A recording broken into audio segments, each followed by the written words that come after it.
Thy will be done on earth as it is in heaven. Give us this day our daily bread, and forgive us our trespasses, as we forgive those who trespass against us. And lead us not into temptation, but deliver us from evil. For thine is the kingdom, the power, and the glory, forever and ever. Amen.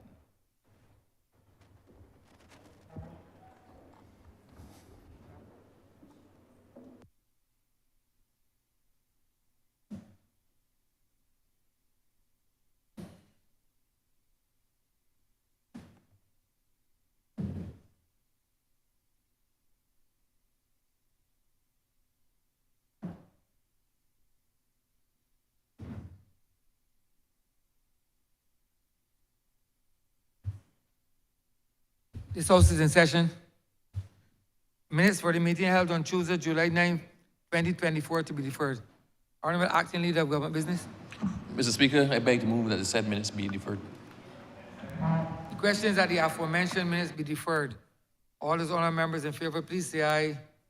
Those against, please say no. We think the ayes have it. The aforementioned minutes are hereby deferred. Messages from Her Excellency present. Petitions, papers, government notices, private members' notices, notes of questions, report from select committees, first reading of bills, statements by ministers, congratulatory and obituary speeches, personal explanations, motions for leave of absence, or replies to questions, notice of motion for the adjournment of the House on matters of urgent public importance, orders of the day. Thank you. Honourable Acting Leader of Government Business. Mr. Speaker, I beg to move the suspension of standing orders 6, 16, 18, 20, 42, 5, 43, and 44 for the remainder of today's sitting. Questions that the aforementioned standing orders be suspended for the remainder of the day sitting. All those honourable members in favour, please say aye. Those against, please say no. We think the ayes have it. The aforementioned standing orders are hereby suspended for the remainder of the day sitting. Government business is the order of the day. Order number 7, sir. Order number 7, in the name of the Honourable Minister of Industry, Innovation, Science and Technology, to resume the debate on the personal resolution that Parliament of Barbados take note of the Barbados Population Policy 2023. Honourable Member for St. Peter. Thank you very much, Mr. Speaker.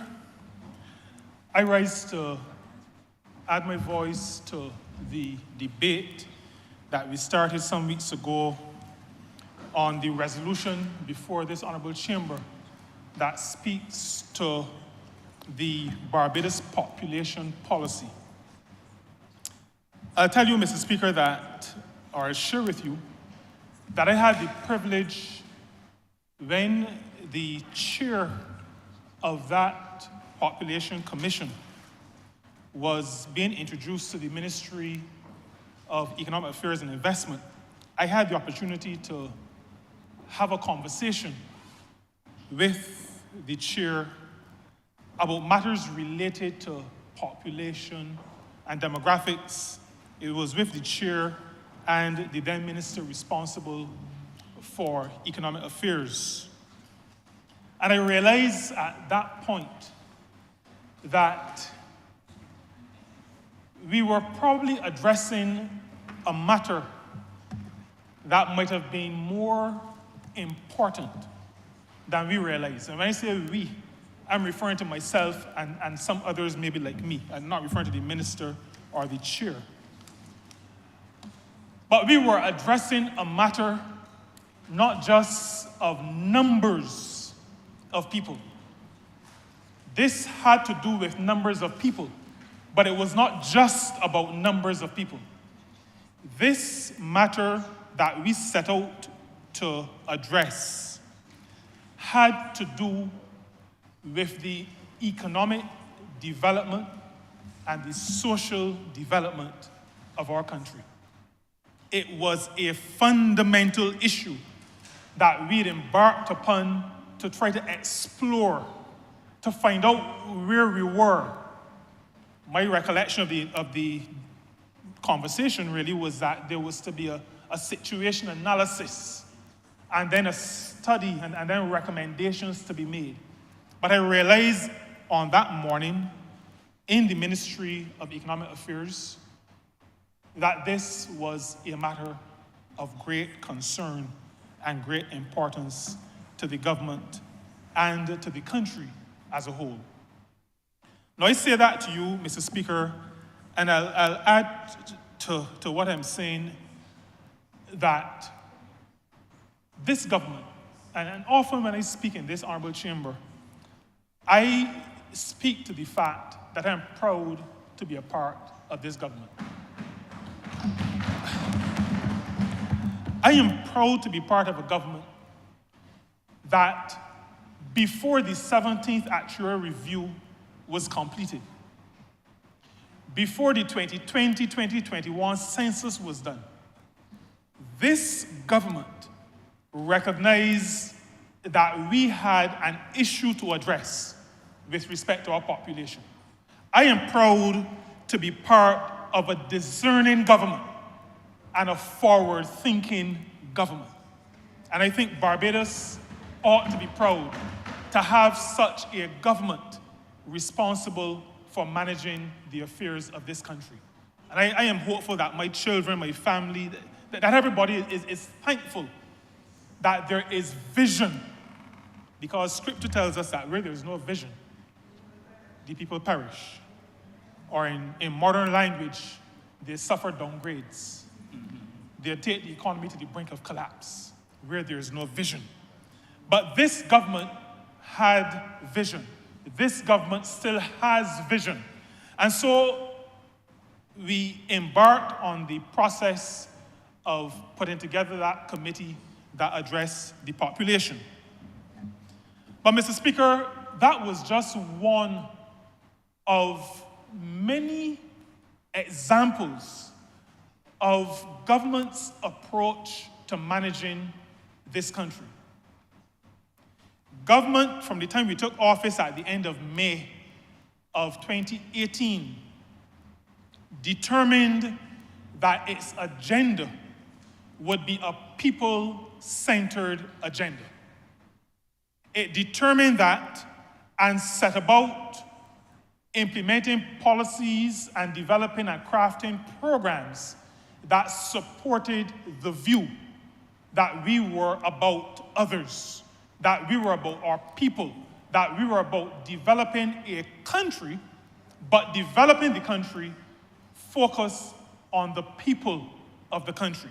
And so, Mr. Speaker, that was the reason why, for example, where Barbados has developed, we determined that the best way to develop a country is for all of us to come together and ensure that our young people have access to tertiary education.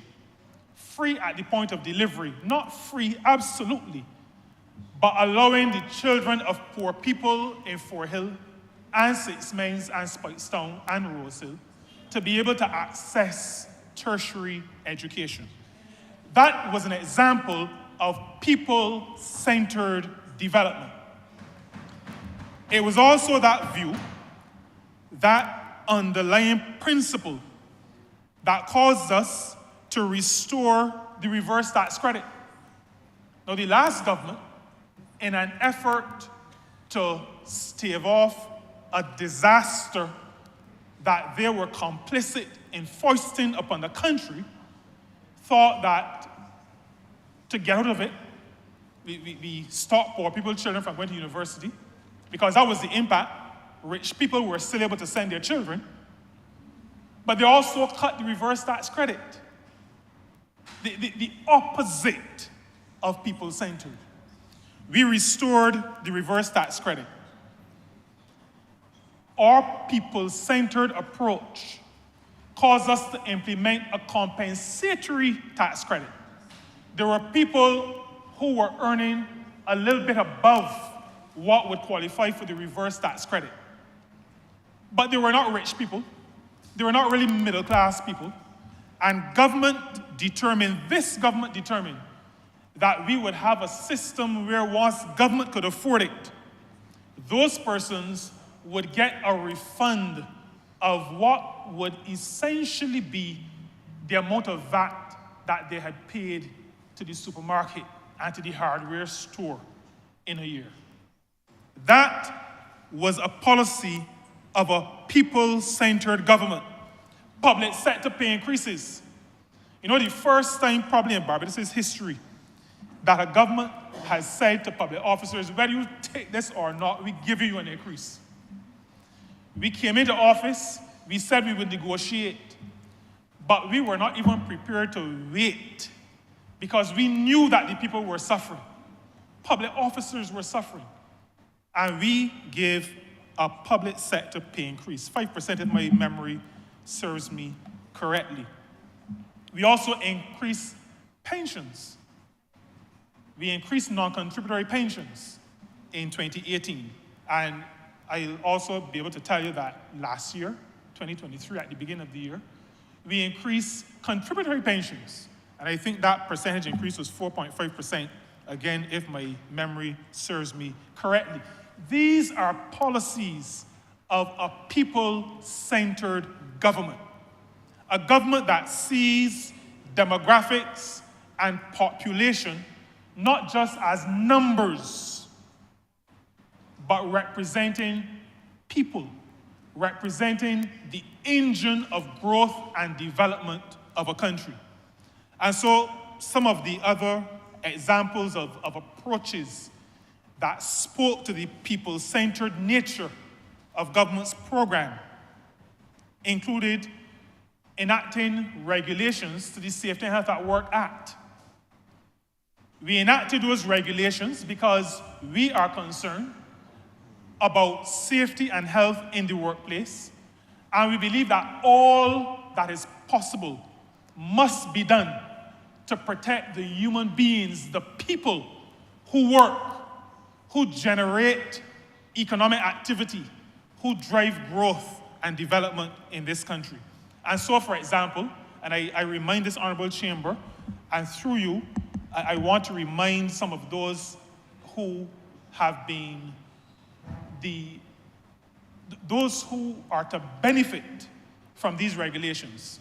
So I share, for example, that all persons working at fuel stations, all persons working at petrol stations are entitled to an annual medical, including blood tests, relevant blood tests, at no cost to the worker. They are entitled to that under the regulations to the Safety and Health at Work Act.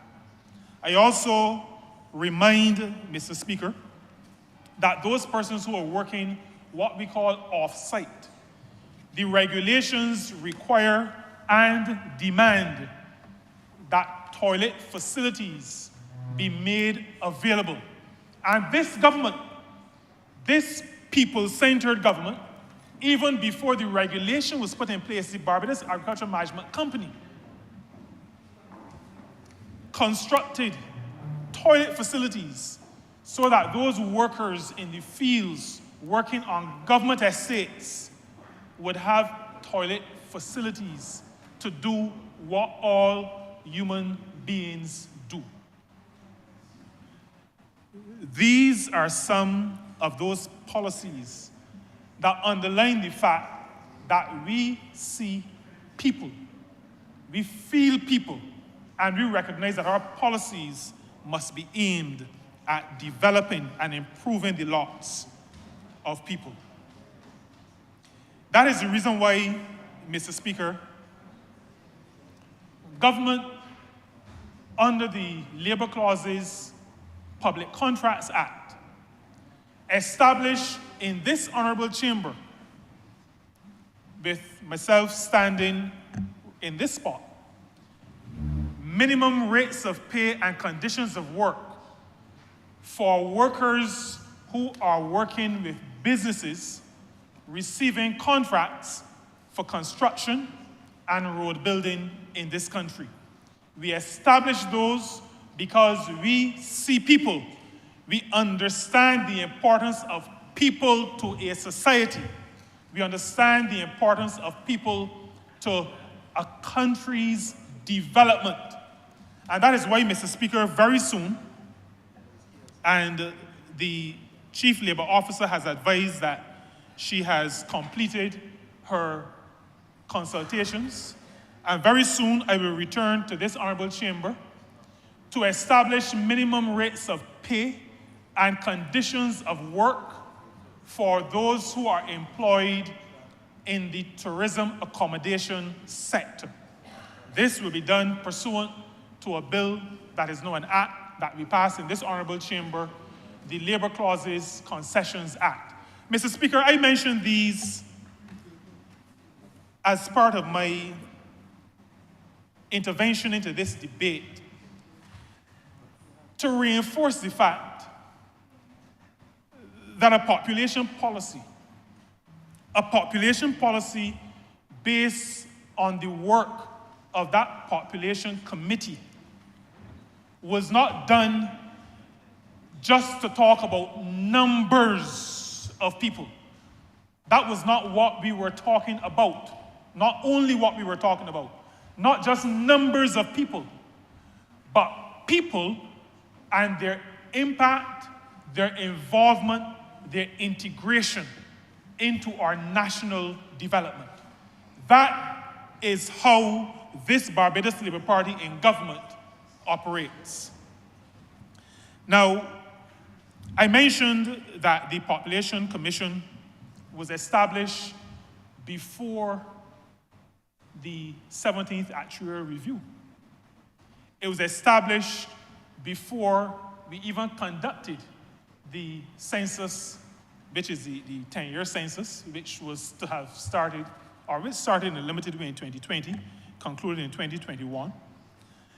But we established that Population Commission even before we had this other information. Again, and I repeat, the forward-thinking nature of a progressive government who does not wait for things to happen to it, but who, as it examines what is before it, recognizes where the challenges are. And I want the people of Barbados to continue on the road of recognizing how we manage and stay the course as we vision for the country with their input and enact these policies that are people-centered and people-driven. The census said to us that, well, or confirmed, I should use the word confirmed, to us the challenges that we were sure we saw when we came into office. So, for example, whereas in 2010, we had a population of 278,000, or thereabouts, most of us, when we speak to others, when we travel, somebody will ask us, so what was the population of Barbados? You know, many years ago, we used to say 250,000. But we started to say, well, maybe 280 to 90. One or two people started to say 300,000. It's probably 300,000 by now. Because we were expecting a certain growth in our population. The census of 2020-2021, said to us, and shocked some of us, that we had moved from 278 to under 270. 269,000. Mr. Speaker, that was a surprise to many people. We also found out from the census that the median age had increased, but the increase was not marginal. When you go from 37 42.3, which is what I think 2010's number was, to 42.5. That is not a marginal increase. Those 5 percentage points work out to maybe 13 or so percent. That is a significant increase in our median age. That tells us that our population, not just declining, but also aging. Now, an aging population, those in Latin would say prima facie, on the face of it, is not necessarily a bad thing. People are living longer, and that is always a desirable thing. It has impact, though, when connected to a declining absolute population.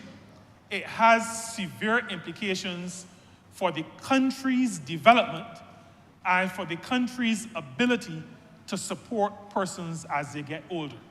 So social security is the second thing that I'm referring to.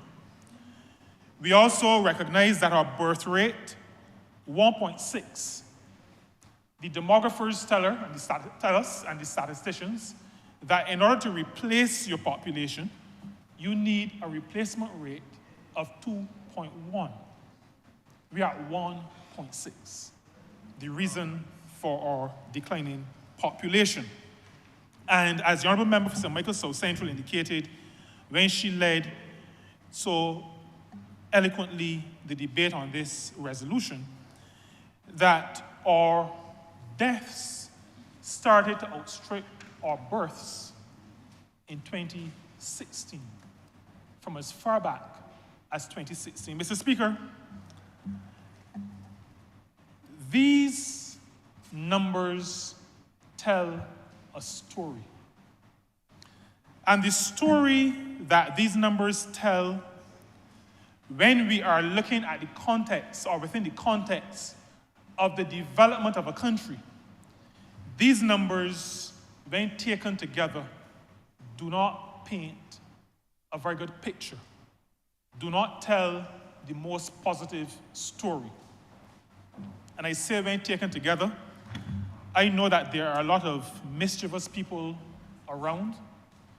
There are a lot of liars too, not in this honorable chamber now, but there are a lot of them around as well. And so I just want to repeat, I'm talking about the numbers when taken together. So I am not saying, as a few clowns did when we had our national insurance revitalization, that there was anything wrong with people living longer. There is nothing wrong, there's everything good about people living longer. But I'm talking about all of these metrics taken together within the context of a country's economic and social development. They do not paint a good picture. And so it is evident that there is need for action. Again, this government is not one that waits until issues blow up, then to respond. This government is a proactive government.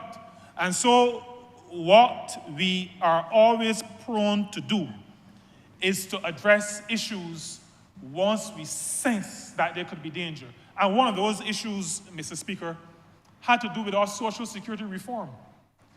The 17th Actuarial Review said to us that the actuary started to see some of these trends. He did not conduct a census, but he, like a very visionary Barbados Labour Party in 2018, and even prior to 2018, saw what was on the horizon. And in the 17th Actuarial Review, the actuary said to us, and said to the country, because that document has been shared widely, the 17th Actuarial Review was shared even before it was laid in this honorable chamber. This Barbados Labour Party took stakeholder groups into its confidence. We had many meetings with BART, with the Democratic Labour Party, in its then form, It keeps changing, but in its then form, we consulted with them. We consulted with Bishop Adderley and his political organization, with faith-based organizations, civil society organizations, staff of the National Insurance Department at the time. And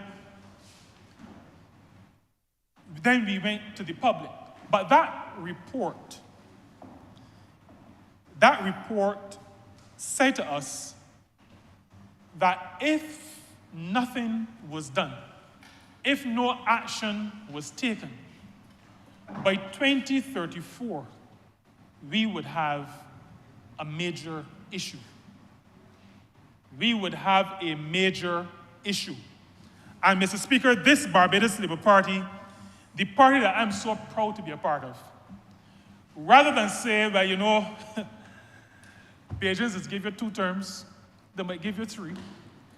If we left this, whoever take over after, we had to fight that battle. That is not how we operate, Mr. Speaker. A people-centered government. We decided that very early on in our second term, we would do what was necessary to make sure that the 2034 scenario was not even possible. But that 2034 scenario was based on demographic factors. Factors of numbers of people, length of life. And so we had to make decisions based on what the research was saying to us. And I'm happy to say to you, Mr. Speaker, that after having shared the report with the stakeholder groups I mentioned earlier, and having done extensive consultations with the public, we went across this country and we elicited and received and took into consideration all of the proposals, the suggestions, the criticisms, everything. We even arranged for one of those town hall meetings to be held in George Street. I don't know if I have to tell you where it was held, in George Street. That meeting was not a bacchanal meeting that the place has become known for, but it was a good meeting that brought out from those persons who participated some ideas that could be used, and we established a core group.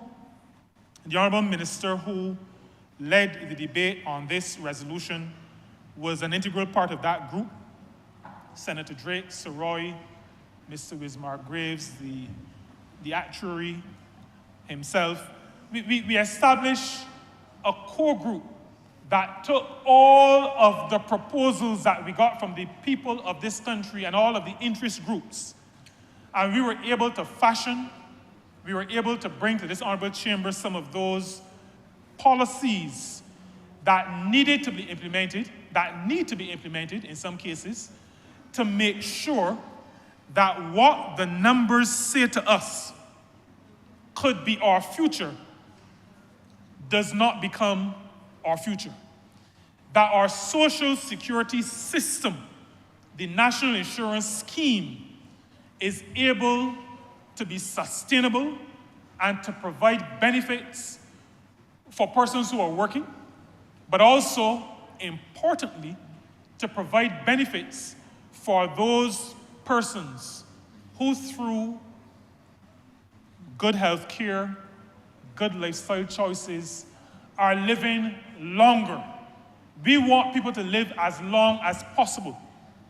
If everybody in Barbados could live to the age that my late constituent lived to in Fort Hill, he lived to, this is Mel Williams, is who I'm speaking of, Melville Uriah Williams, 110. If everybody could live to 110, we would be happy. But we have to make sure that we could keep them going financially. A person at 100 is unlikely to be working and earning. And so the revitalization of the national insurance scheme, our social security apparatus.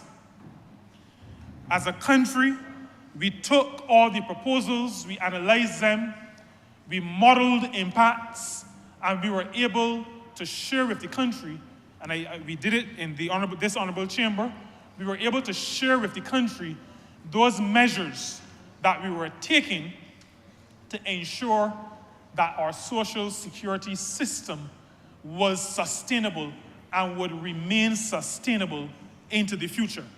That is how a government that is people-centered operates. That is how this Barbados Labour Party in government operates. Mr. Speaker, we recognize that what we are seeing as we examine our population and we study the trends, a reduction in the population and an aging population means that the available workers, that number reduces. That has immediate implications. Those who work are those who add to product. So work could be employed. I'm going to speak to unpaid care work in a minute. But those who work add to product, add to income. So when you were lecturing, gross national income and gross national product, they add. But they also are consumers, which adds to the movement of funds in an economy. And those who are working or of working age tend to consume more and spend more in an economy, and so add more financially, so I'm not talking a qualitative, this is quantitative, add more financially to the output of a country. And so when the working cohort is falling, is declining in terms of numbers, a country has a problem if it is going to maintain the standard of living for the country and the people in the country. We also have the situation where as the population ages, there's a matter of unpaid care work. Older persons have to be cared for. And, we have, I know we don't call names, I didn't ask for permission to call names, but I'm going to call a slogan. You may be familiar with the slogan that says, Mia cares. I'm not calling a name, I'm just calling a slogan. But we belong to a party that cares. And so the matter of providing care for our aging population, for our elders, is one that is important to us. It has to happen. When it happens, oftentimes persons are taken out of the working population. And I know in your other career as a social worker, you're also aware of that. And a lot of times, that care work is unpaid care work. And so while it adds significant value to a country, the measures of economic activity those measures do not at this point reflect properly the value of unpaid care work. We have, in recent times, added to our list of CARICOM nationals who can move freely. We added 3 categories recently: agriculture workers, we added private security officers, and we also added household domestics. Barbados also, very recently, 2 months ago, ratified the convention, the International Labour Organization Convention on Domestic Workers. And I had the honor at the International Labour Conference held last month to chair the Committee on Decent Work in the Care Economy. And I say to you, Mr. Speaker, that a country with a government like ours is a country that is thinking about impacts down the road, future impacts. And the matter of care work, providing care for those in our society that need care is an important one. And that is one of those revelations from the population policy, and coming out of that, on the policy for aging, on the policy for persons with disabilities. These are all connected. They're all connected, and that is the reason why starting with that population commission was such a fantastic idea on the part of government. To understand where we are, understand what the future portends because of where we are, the impacts on our society, the impacts on our economy. These things are important. Now, I spoke to gross income of a country being impacted. Tax revenue is also impacted. A declining working population, persons leaving the workforce and going into retirement and staying on retirement, tax revenue, and for those who may not know, tax revenue buys garbage trucks. Tax revenue buys buses. Tax revenue paved a road in Black Bess and some in Spike Sound. I expect tax revenue to help me in 6 months. And so, Mr. Speaker, if, as the Prime Minister has also announced, some assistance for fisher folk, you know where that money comes from? That is tax revenue. If our tax revenue is declining, the country has a problem. And so understanding the population changes, the population dynamics is important. And that is what the policy has come out of.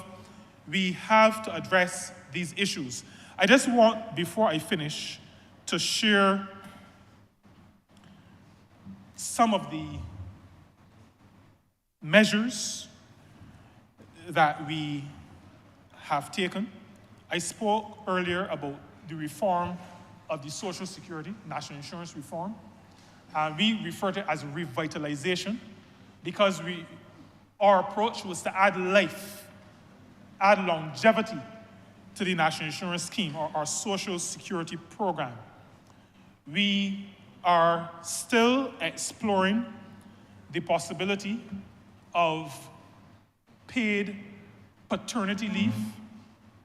We are still, as a matter of fact, we've had a number of meetings and we're getting close to be able to come back to Cabinet because Cabinet has agreed in principle, pending studies by the actuary and some others, but we are approaching that point as well, paid paternity leave, because we recognize that while, and I'm going to be very careful not to talk about women and getting more children and our families getting more children and those kinds of things, but our people-centered approach to governance says to us that whether it is 1.6 or 1 or 2 or 5, there must be a quality of child rearing that takes place in Barbados.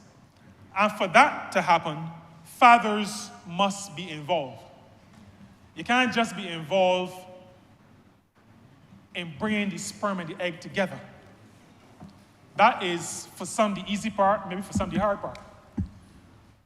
But a father must be involved in the rearing of our children. Parents must be involved. And so paternity leave is one of those things. I spoke about free movement and the 3 categories that we added. The Conference of Heads have also agreed that there would be full free movement. We're working out some of those mechanics. National insurance identification is one of those.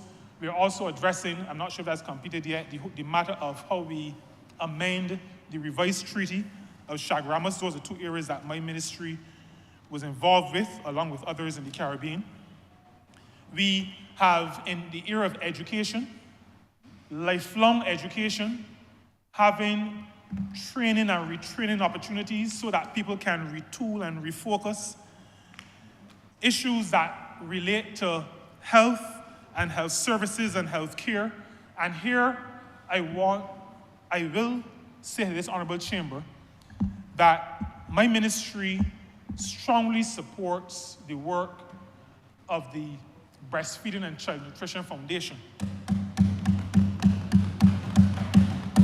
We believe that places of work, places where mothers, after 3 months or 4 months of being at home with a child, go back to participate in building business and by extension building national economy, those mothers must be provided with the facilities that allow them to do something that is so natural that if they don't do it, it almost sometimes happens on its own.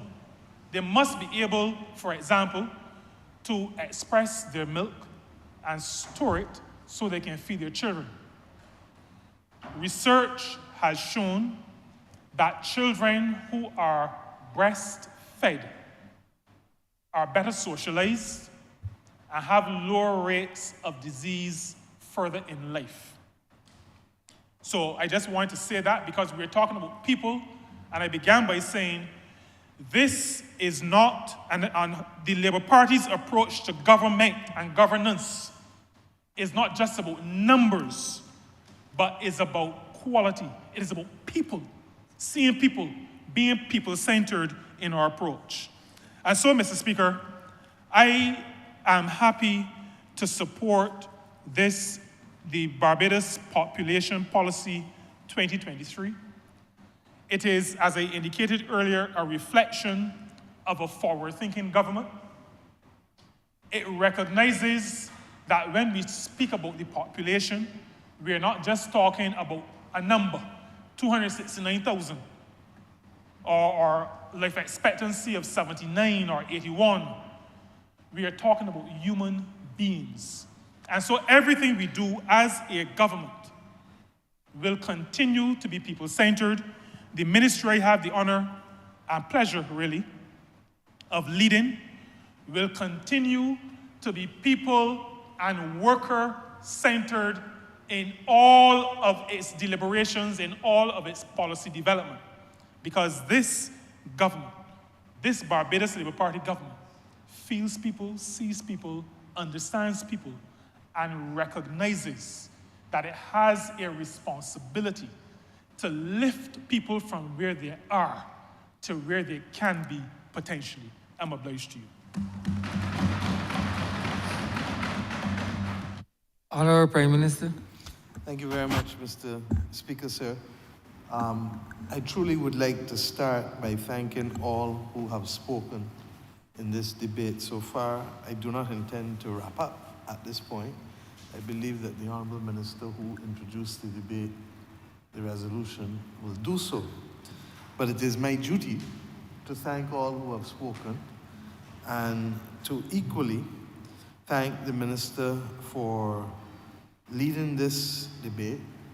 She would have had in a previous life and in a previous term responsibility for coordinating on my behalf the report which we now are debating.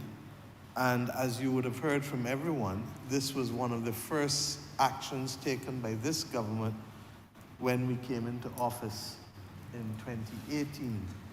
And we did so, sir, because we understood that we would have to treat to both mission critical and mission transformation issues. And these are not just buzzwords, sir. We found a government, as you know, and a country that was floundering. And we had to work to literally resuscitate the country. But we always knew that even as we resuscitated the country, there would be limits as to where the country could go, and those limits would be determined by how much we could grow. And that ultimately, growth is not only a feature that is constrained by how much money you have to invest or the legislative or business environment within which people function. It is also constrained, Mr. Speaker, by literally population. And we realized in opposition, when I looked at the numbers in the social and economic report, and especially having served in the Ministry of Education for 7 years as I did, that there was a significant decline in the numbers of persons who were in fact taking the 11 plus and the annual cohort of students. And this thing hit us strong, strong, strong in opposition.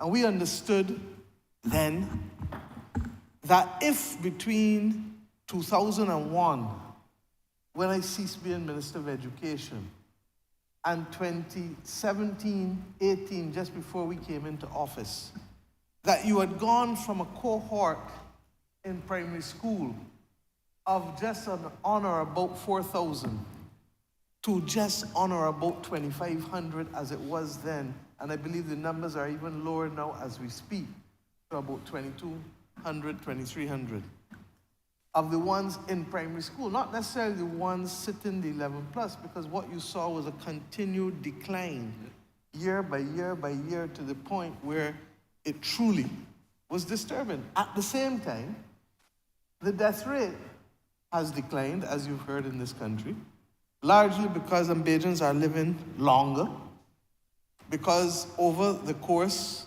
of the last 80 years, but for sure the last 75 years, we have had policies implemented by successive governments that for the most part have featured on being able to improve the quality of life of people in this country. And you know, sir, I'll digress for a second, because it has become popular to accuse politicians of no good all the time. But I make bold to say in this chamber that it is those who have given public service and political service, that have made a defining difference in the quality of life that we have as Barbadians today, because other than one or two aberrations, and we know those aberrations well, other than one or two aberrations, we have seen for the most part those who have come to this chamber, those who have gone to the other chamber, and those who have worked in the public service of Barbados work cooperatively with the population to be able to bring about a level of development that is the envy of many across the Commonwealth and the world. And it is important to make this point, sir, because in the world in which we live today, everything is about down-pressing people, and everything is about the worst allegations about people. And because you have the capacity for fake news and all other kinds of conspiracy theories to rise, you have this strong sense of dread and despair. And sometimes I wonder, how do young people even begin to remain hopeful for the future if all that is coming at them is to undermine their capacity to have faith and to be hopeful of a future that they can help shape and that they can help influence both locally and perhaps even more so than ever, regionally and globally. So I want to thank those, therefore, in whom we invested the responsibility to be able to produce this report. In particular, the chair, Ms. Roberta Clark, and the deputy chair, Winnell Arlene Jones, were supported by Dr. Yolanda Arlene, Dr. Jonathan Lashley, Dr. Madhuvanti Murphy, Mr. Boo Rudder. If you see Pierce Rudder, you might think that you don't know who the person is, but that is Antonio Pierce Boo Rudder, as we know him.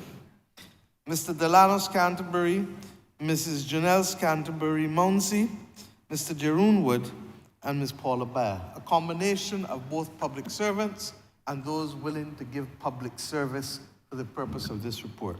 And their work has been comprehensive. And they have not tried to impose themselves, but at the same time, they have made it very, very clear that the country is facing and has faced declining rates of birth and fertility, so much so that fertility rates have remained below replacement level since 1960. I didn't say 1990, Mr. Speaker. I didn't say 2000, Mr. Speaker. I said 5 years before I was even born, 1960. And very often I contextualize this for persons across the region, because you will come to realize that this is not a problem unique to Barbados, even though Barbados may be facing the worst consequences of it more than most in the region. But in 1950, Barbados had a population of 200,000, sir. Bahamas and Belize had a population of 80,000 each. Today, sir, 74 years later, Barbados' population has actually declined from what it was at its height, according to the 2020 census, to 267,000 roughly, as it is today, and Bahamas and Belize are in excess of 400,000. Mr. Speaker, it does not take a Solomon to understand and appreciate what is happening here. And I said that our circumstances are not unique, and many of you have heard me cite these statistics often over the last few years. Guyana is the size of England and Wales, but Guyana has a population of just under 1 million, I would say no, whereas England and Wales has a population of 65 million people. Suriname is bigger geographically than the Netherlands. The Netherlands has a population of 17 million people. Suriname has a population of 580,000 people. Belize is the size of Israel, 8 million. Belize's population, as I just told you, is just over 400,000.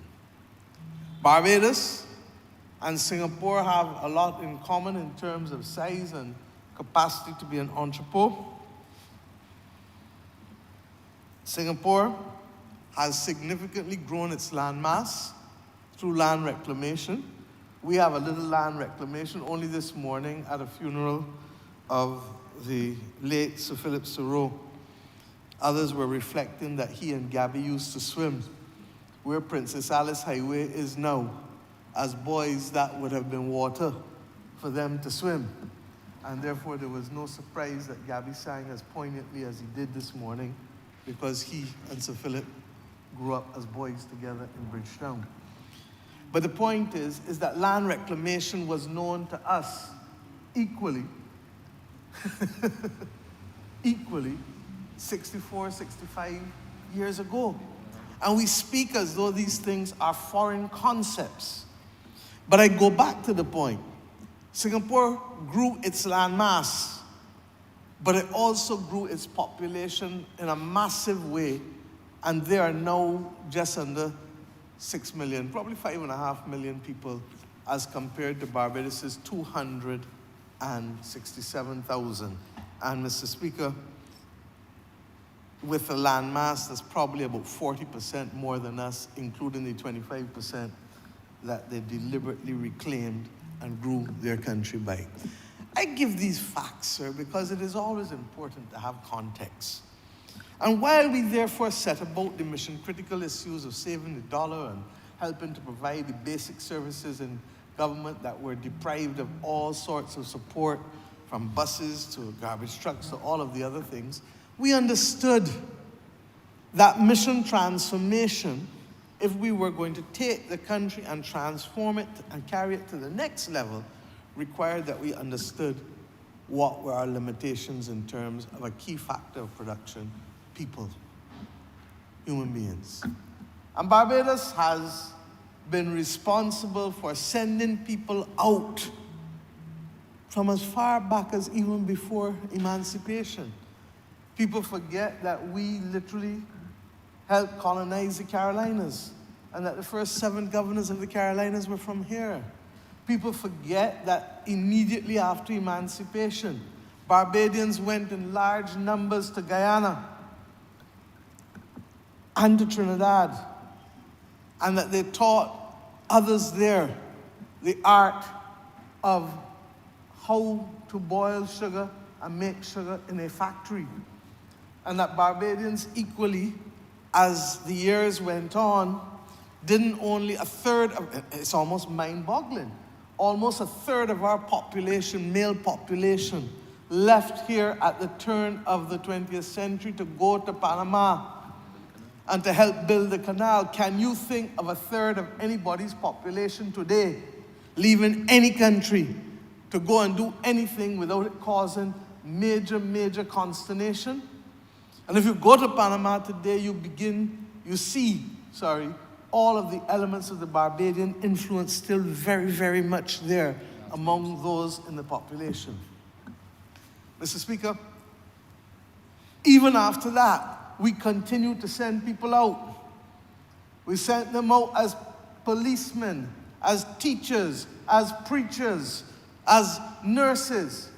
We sent them out eventually back to London and England as bus drivers and working in London transport and all over.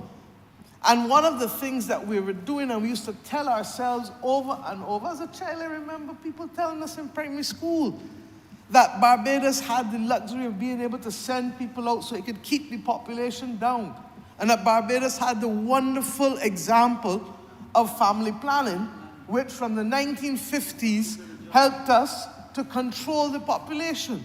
Now, those things absolutely made sense, because if you had limited capacity and too many people, people would go to find a better life wherever they could.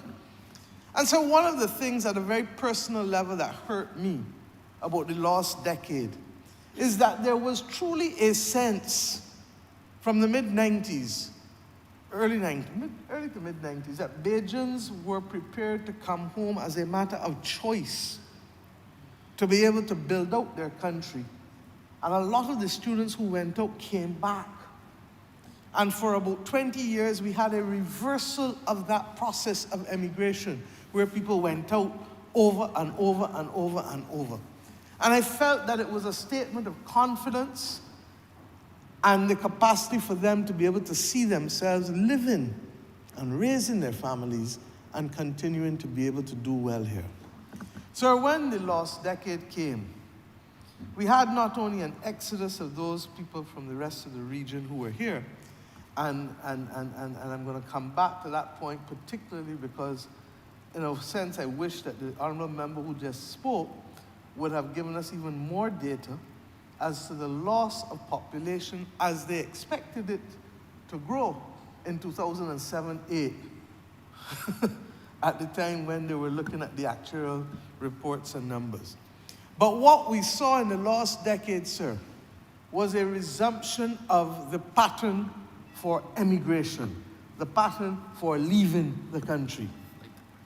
And equally, what we saw was a failure for persons to want to come here because they felt that they could not get a proper living here, particularly since there was a very, first of all, the environment was not friendly.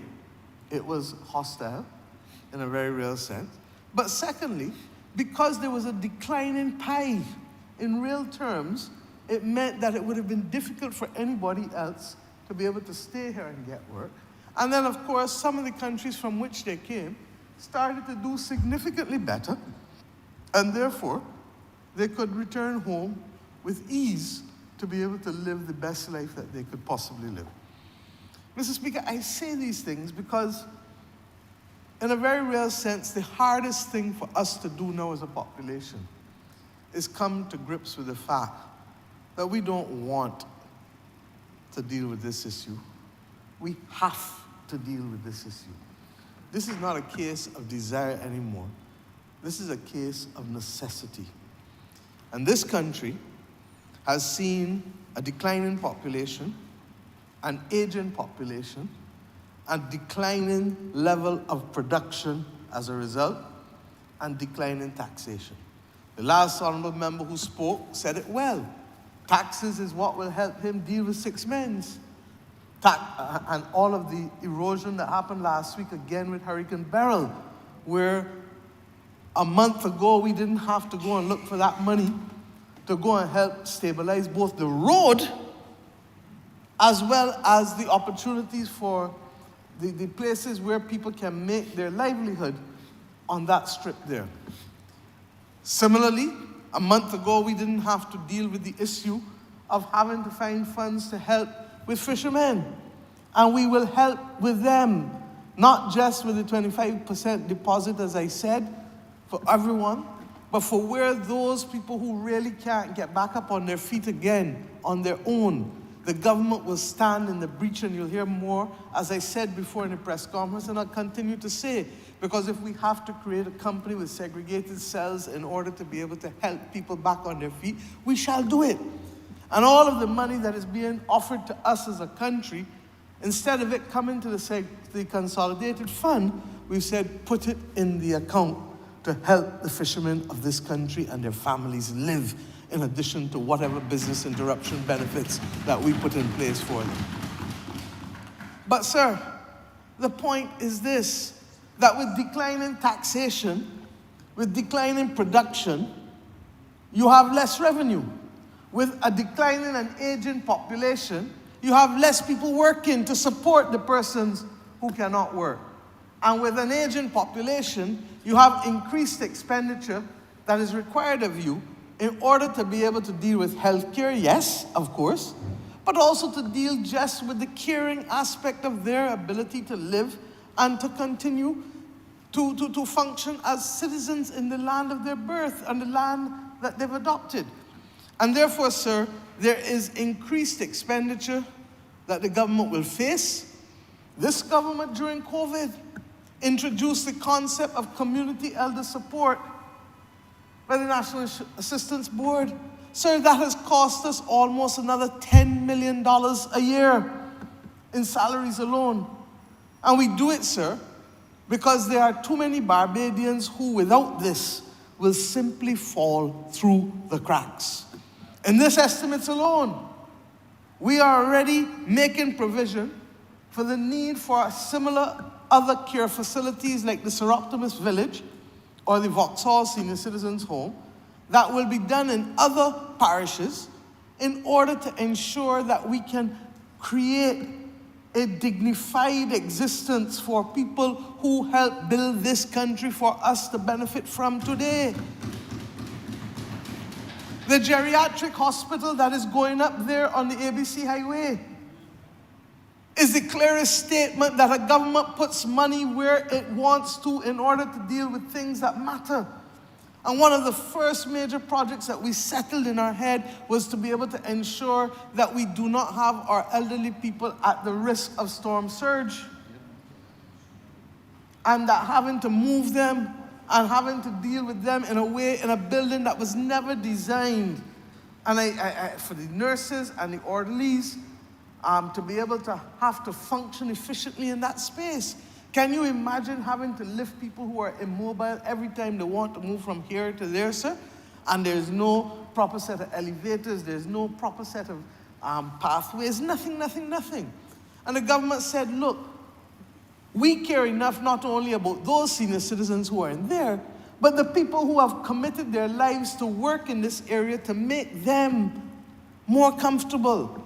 It cannot be right that they then subject themselves to that kind of heavy lifting and those kinds of onerous working conditions that effectively then undermine their quality of life. Mr. Speaker, the government recognized, therefore, that an aging population, and there's a policy paper framework coming by the Honourable Minister, who I suspect will speak in this debate, that shows you that in our framework for risk management and in our framework for transformation, managing an aging population is a critical aspect of what we must do each and every day in this country, at the level of government, but at the level of communities and families as well. You have to recognize how you're going to take care of them when you reach a certain point and you can't do it yourself. But the consequences of it are this, and we saw it fully in the debate over pension reform, that if you don't have enough people coming to work every day to contribute, how are you going to deal with it? At one level is taxation, and we just explained why we need the taxation. But another level is the pensions, the prudential framework necessary to have a stable national insurance and social security system. And Mr. Speaker, because we also believe that we can bet on ourselves both in terms of growth and population, the government took decisions that said, look, we are playing the long game. We are doing this as a form of risk management with a long view, because we believe that we have a chance that we can improve our odds. But we can't do it unless we have a long run-up.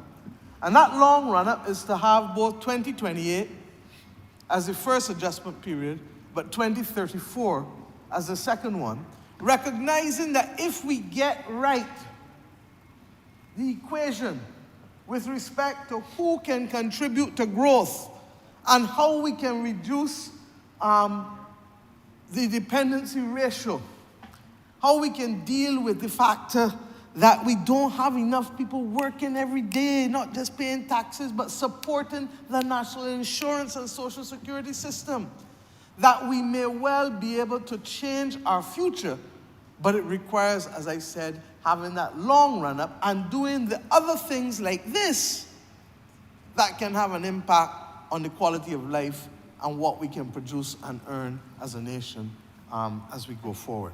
So, sir, this report regrettably came in the middle of COVID. And I don't need to tell anyone that in COVID, we had to focus on mission survival, not even mission critical. And therefore, it was parked one side to allow the level of consultations. How are you going to go and consult on a report in the middle of COVID when there's restricted movement? And in any event, who taking that on when people just studying survival physically and then taking care of their family and trying to keep the family's heads above water? So COVID robbed us, sir, probably of 2 years, and we regret that.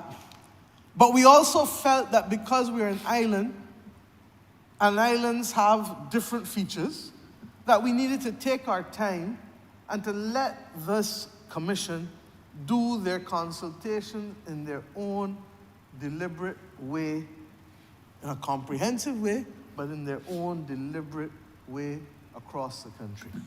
Some people have had and weighed in already, others are, I suppose, will still continue to weigh in. But the important point is that the report does not give us a specific number by which to grow this population. But it says that as you grow the population, which you must do, there are a number of things that you must take into account. First and foremost, there are really only 3 ways of growing the population. One, that you look for Bajans, descendants of Bajans. And there are other countries doing the same thing that we are doing now. The United Kingdom recently announced an extension as to who could benefit from citizenship. Theirs is time-bound over a wide period of time, but it is still time-bound. In other words, instead of only the child of a Bajan being able to be a Bajan by descent, you can want to extend it to great-grandchildren or grandchildren. And Mr. Speaker, this is without prejudice to the fact that they will still, if you are a great-great-grandchild, while you might not get it as of right, because of your linkages with the country, that should give you points when the new immigration bill comes, so you will still have a good chance of being able to access it, but it will not necessarily be as of right. So we have as a country to decide whether, and I am sympathetic to this, as I've said before, whether we are going to extend citizenship as a right to grandchildren and great-grandchildren. Mr. Speaker, when we think of a family, the most natural thing is the grandchild. In fact, the parents become jelly, and you don't recognize them because the things that they're going to do for a grandchild, they would never do for a child. You understand? I see it all the time with my own family, the things that my nieces get away with that we could never get away with as children. And I say, are these the same people? So that's natural. But similarly, great-grandchildren, because when you look at the fact that many of our people have children young, and because they're living longer, by 60, people got great-grandchildren nowadays, easy so. So that, how would we look at somebody whose navel string berry here, who is as Bajan as cuckoo and flying fish, who know the difference between 6 men's and 6 roads, and who want to live here, and who in fact have lived here in many instances. But because, and just study, listen to this with me, the great-grandparent might have gone overseas to study or work, working at London Transport or studying. Had a child when they was there. To come home 3-4 years after being there, or 5 years, and their children, because they left a sister up there in England, the child who they have goes up there to study as well, because they can stay at the sister and they can study. This time, everybody's still living in Barbados, you know. The person is out there only for another 4 or 5 years again, but during the time, when you're at university or when you're in those young ages, is when you meet people and when you get married and when you're likely to have children. So that the grandchild now born overseas as well. You with me, sir? And then lo and behold, the grandchild goes up there and has a child again. And the grandchild and the great-grandchild, even though they've spent the majority of their lives in Barbados, even though they speak with a Bajan accent, even though their family is as Bajan as is humanly possible to be, might be a Calypsonian, might be somebody who we describe as uniquely and particularly Bajan, and all of a sudden you find out, I'm sure the Minister for Home Affairs knows it because it happened to me many a time when I was Minister of Home Affairs, that the injustice then of families not being able to have their grandchildren and their great-grandchildren be able to live in the land of their birth. And then they're sometimes stateless because they may be born in a country that does not give them the right to citizenship. So they then end up in a legal quagmire. So these are the things that are practical, and we are doing no different when we come to that than the approach taken by the right excellent Errol Barrow in the early 1970s with the passage of the Current Immigration Act. The only difference is that in those days, people talked about immigrant status in terms of residency. Nobody speaks about immigrant status in these days. It's almost even infradig to be able to refer to people as immigrants in that classic way, because it has taken such a negative connotation, because the world has found ways to allow capital to move, but the world don't find ways to allow people to move, and a lot of it has to do, regrettably, too much with the color of our skin and the location of our birth. And that, regrettably, is something that the world is still fighting up with in a post-colonial order that it has not come to grips with resolving. But at the same time, Mr. Speaker, what we have is the concept, however, remaining pure. That in the previous Immigration Act, you could get immigrant status on the basis of skills and on the basis of investment. Which brings us to the second point that they recommend in here, which is managed migration. And in addition to that, we have obviously since then opened up to the CARICOM, Caribbean community, and we have allowed a range of people to be able to come here to benefit under the single market and single economy, because not just money must flow, as I said, but also the capacity for people to move, because we know that money without people, nothing will happen. So that the reality is that we have to take a serious decision when we bring the immigration bill as to how we manage migration into Barbados.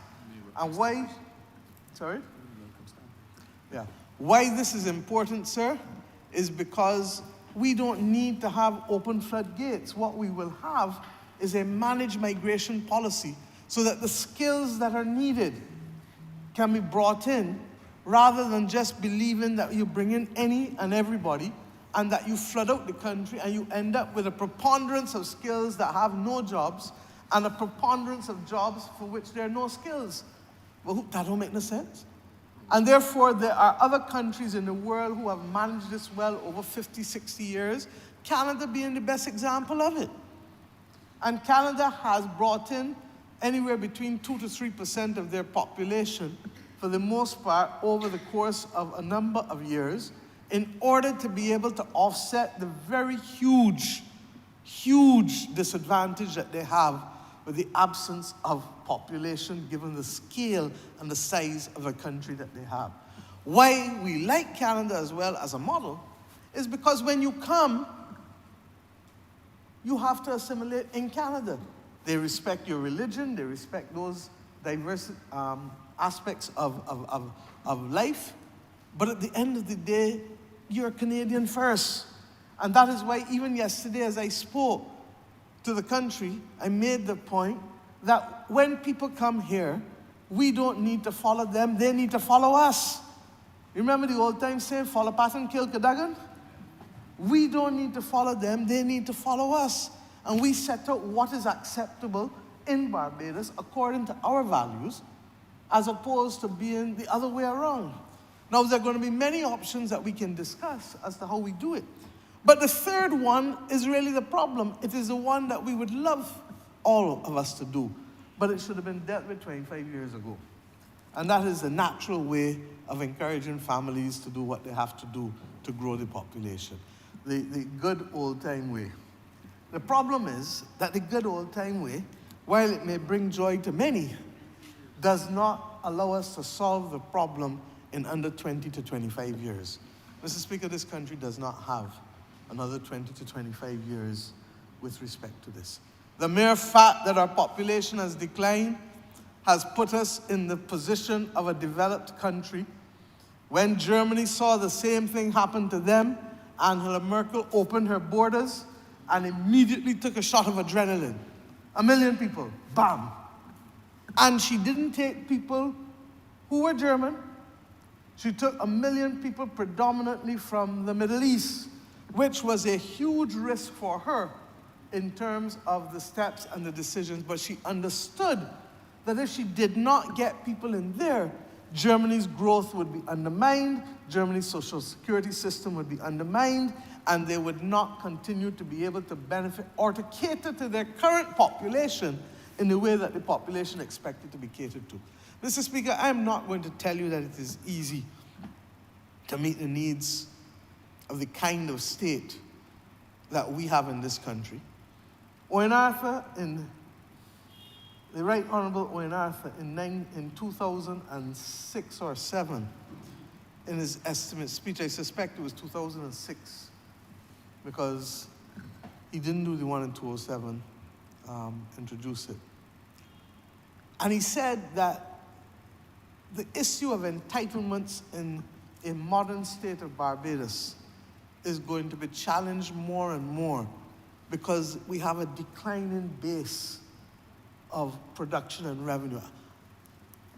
We may well be able to get through some corridors, and we will do what we have to do, but it is not as simple or as easy as people think it used to be.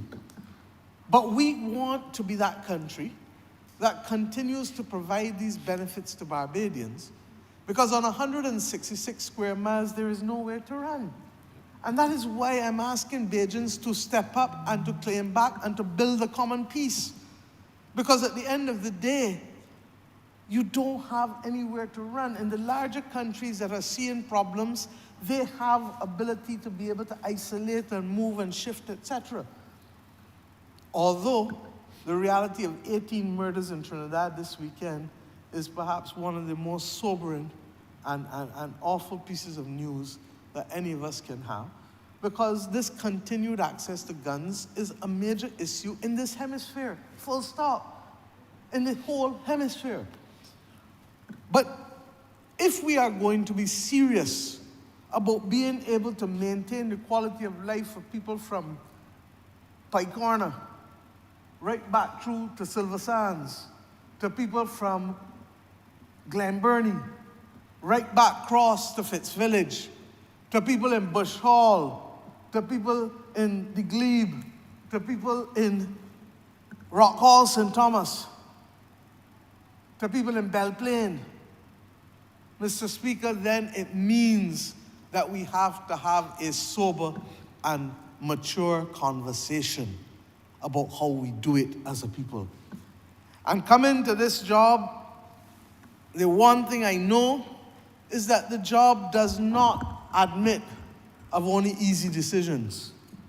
It requires us to confront difficult challenges, and those challenges range from the pension reform, where, as you heard from the previous speaker, the government did not wait to kick it down the road, because we understand that, like with the human body, the earlier you can deal with a medical problem or condition, the more likely you are to be successful in recovering from it.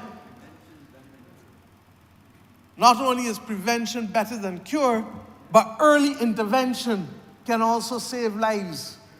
Early intervention can change the prospect of a country. And if we can, it should have been earlier. I accept that. But it has fallen to us to ensure that we do not kick it down the road anymore, because it's a difficult discussion to have.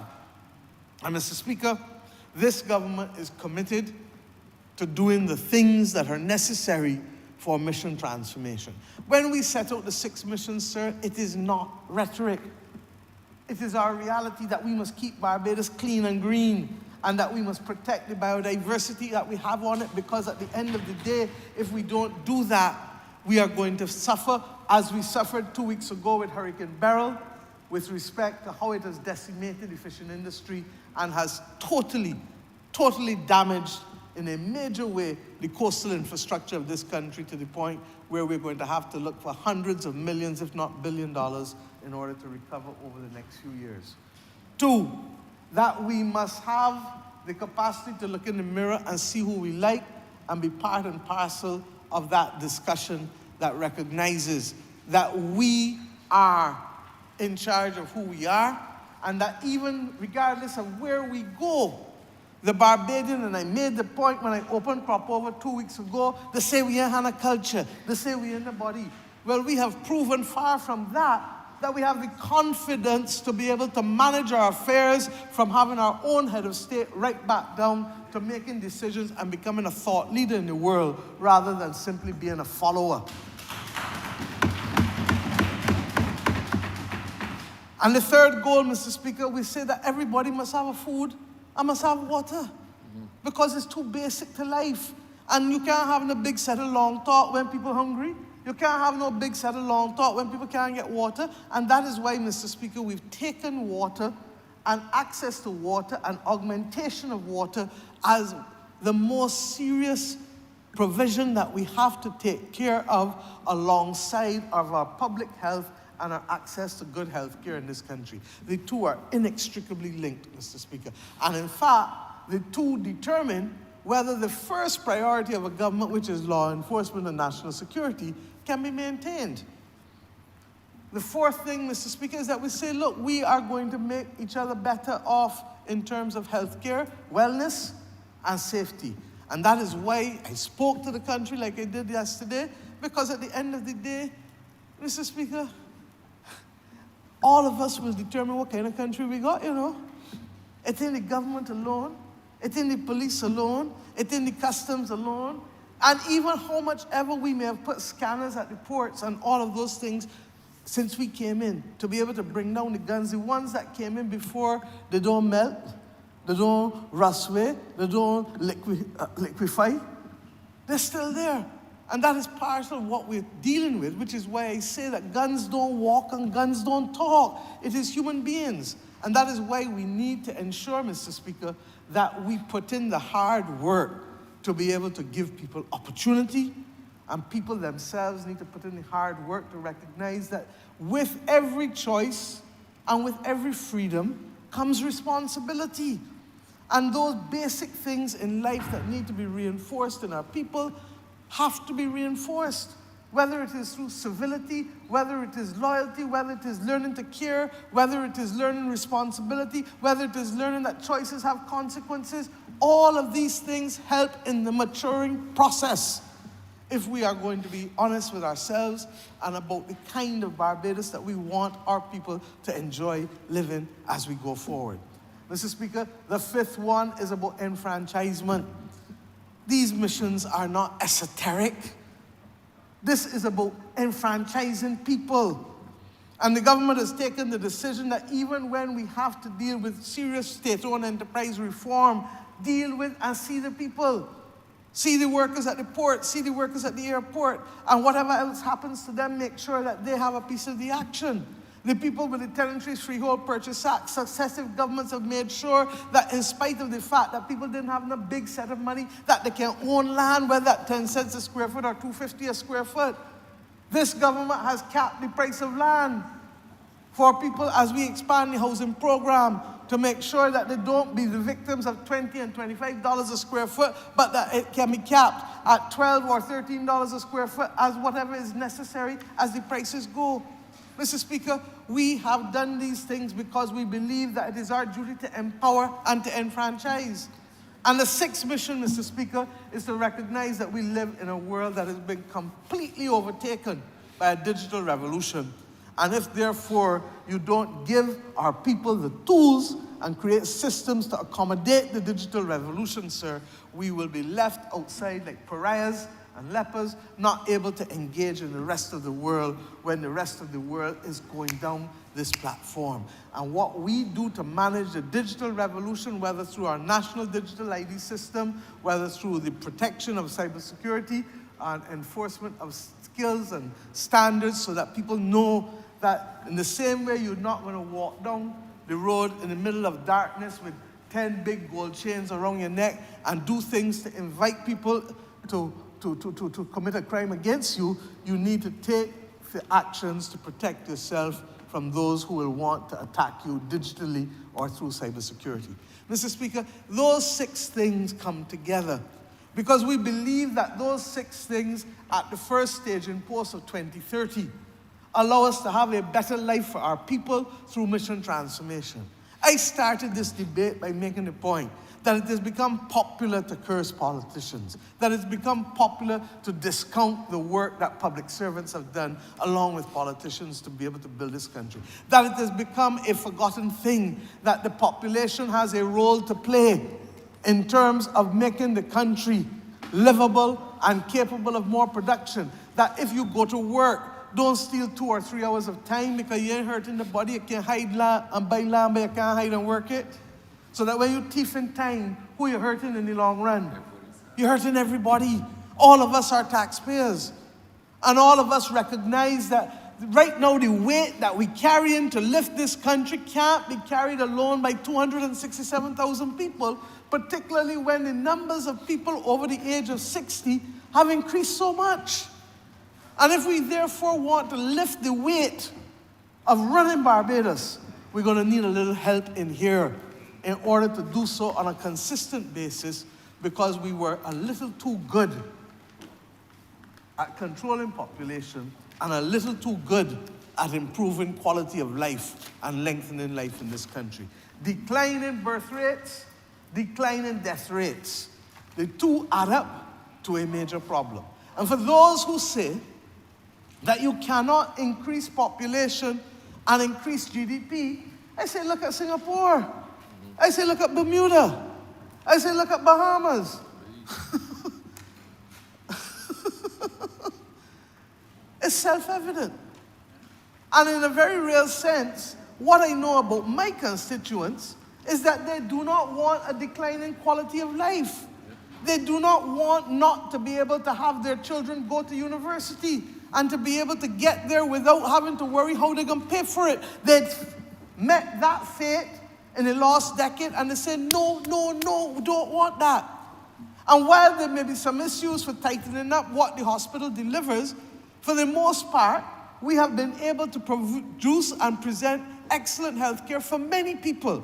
The Accident and Emergency Department went through and is going through difficulties with respect to the move. They had expanded capacity, they thought, with the new A&E, and then COVID came and restricted the numbers that could go in there. We agreed to go upstairs and to allow an expanded area on the ground floor as well, incorporated. That has only now just been finished.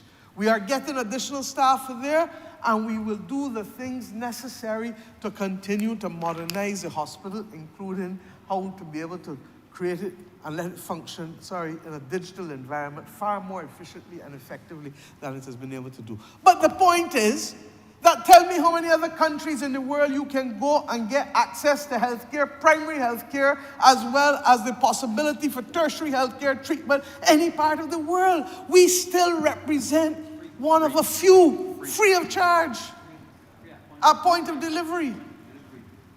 And that is why I make the point that even when we had additional people living here, when the last government made a big deal about it with those who came in from CARICOM, you don't give a child access to school. The child's still living in Barbados. What's going to happen? The worst thing is a bright child that don't have no opportunity to be able to take that child's focus and engage them in productive activity and to root them. As Minister of Education, I know what it was all the time to say, let them go in school. When you leave them out, what will happen to them? Similarly, with health care. And these are the things that we need to understand. Where are we and where we stand? We believe that this thing can be managed properly.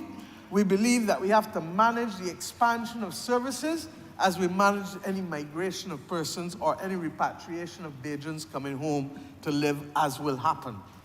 But in managing it, it requires a very careful balance. But this country certainly cannot continue to sustain the way of life and the benefits that it provides to its people with a declining and aging population. We only need to look at ourselves. As we get older, the things that we could have done are not the same things that we can do now. And the bald reality is that there are many a man and woman who want to look in the mirror and defy it and say, I can still do it.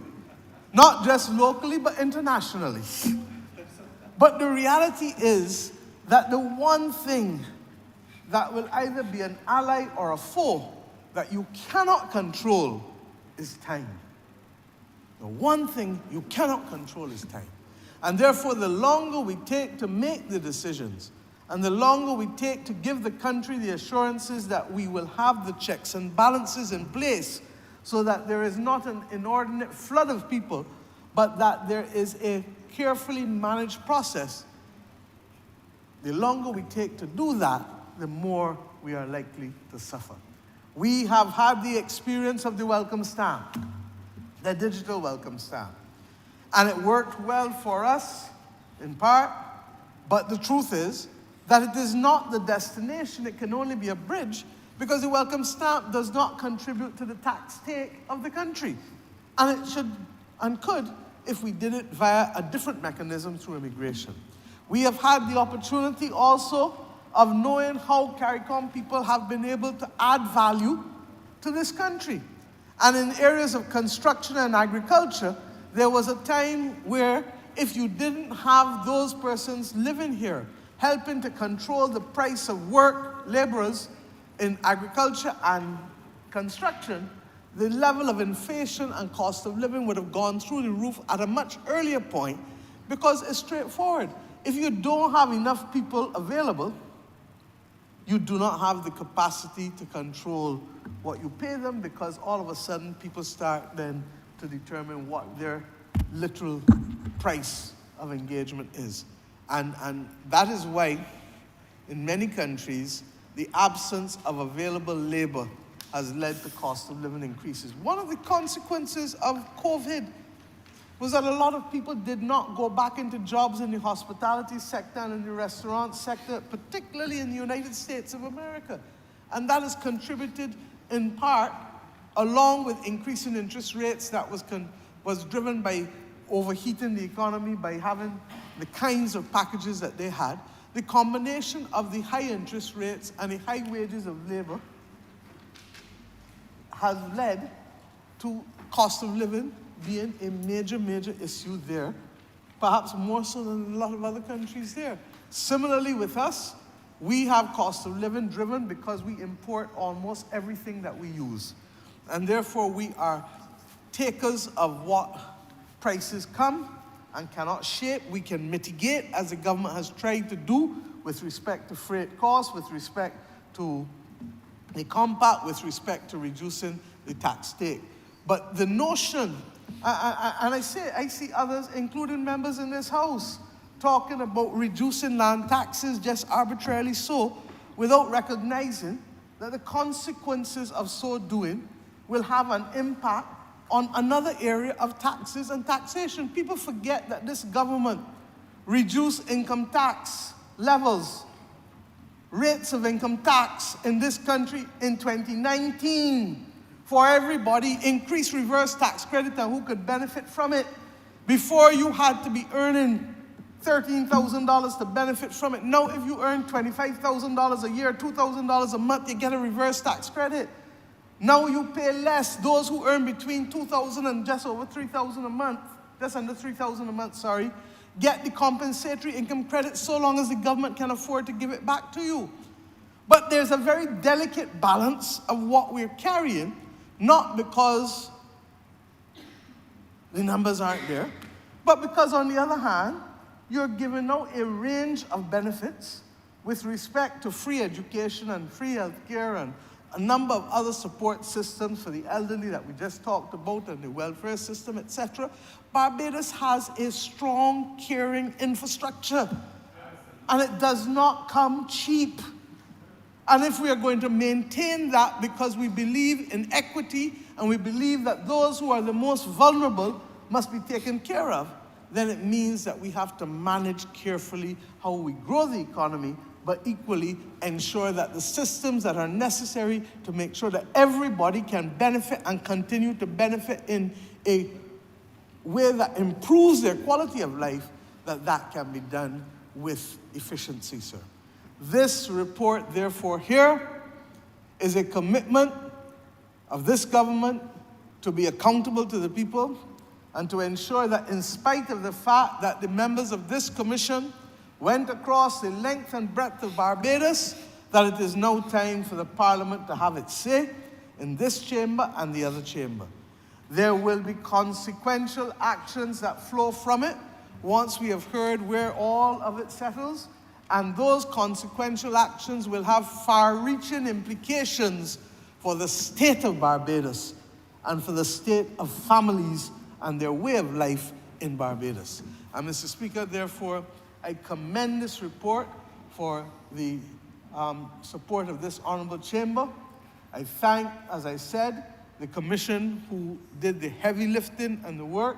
I thank the honorable member for St. Michael South Central for being able to lead this debate for us and to being able to work with the commission in the early stages as minister in the Ministry of Economic Affairs. And I say simply to Barbadians, in life, we do not always get the opportunity to make the decisions that we want or to live in the environment that we want to. We have to take it as we find it. Our country is in a crisis with respect to an aging and declining population. And our country needs now to take decisions that may be difficult for some, but necessary for all. That decision will lead to us committed to maintaining our values and our way of life as we know it. And fortunately, the philosophical underpinnings of what has brought us safely thus far in the last 82 years is still pretty much there. We won't get everybody, but it's still pretty much there. So long as we retain those philosophical underpinnings, so long as we commit to ensuring that as we bring people that we can manage their integration into this country So long as we continue to make sure that our values remain predominant in so doing, then, Mr. Speaker, this is the right thing to do. We can't do like Germany and bring a big adrenaline shot, as much as some may feel that that is the option, largely because it's too destabilizing. You can destabilize an organism in a large space, but when you destabilize an organism in a small space, the likelihood of disproportionate consequences may be too great. We have the ability to manage this. We have done it in the past, and the situation we find ourselves in today was forestalled by literally the number of persons who were here from within CARICOM in the early days, in the late 1990s and the early 2000s. The country lost them, and it is paying the price of having lost them, both in terms of our tax receipts, but also in terms of our national insurance and social security stability. It is up to us to walk this road again. There is no magical genius about Singapore. Singapore made a decision to grow its land and to grow its population. Barbados has made decisions in the past to grow its land and may well make decisions again in its future to grow its land. But it must, for sure, grow its population, because whether we like it or not, people in their 70s and 80s cannot do what people in their 20s, 30s, 40s, and 50s, and even 60s can do. The facts are bare, and it is up to the country to make the right decisions to secure its future, rather than to see a diminishing return with respect to all that we do in terms of development. I'm obliged to you, sir.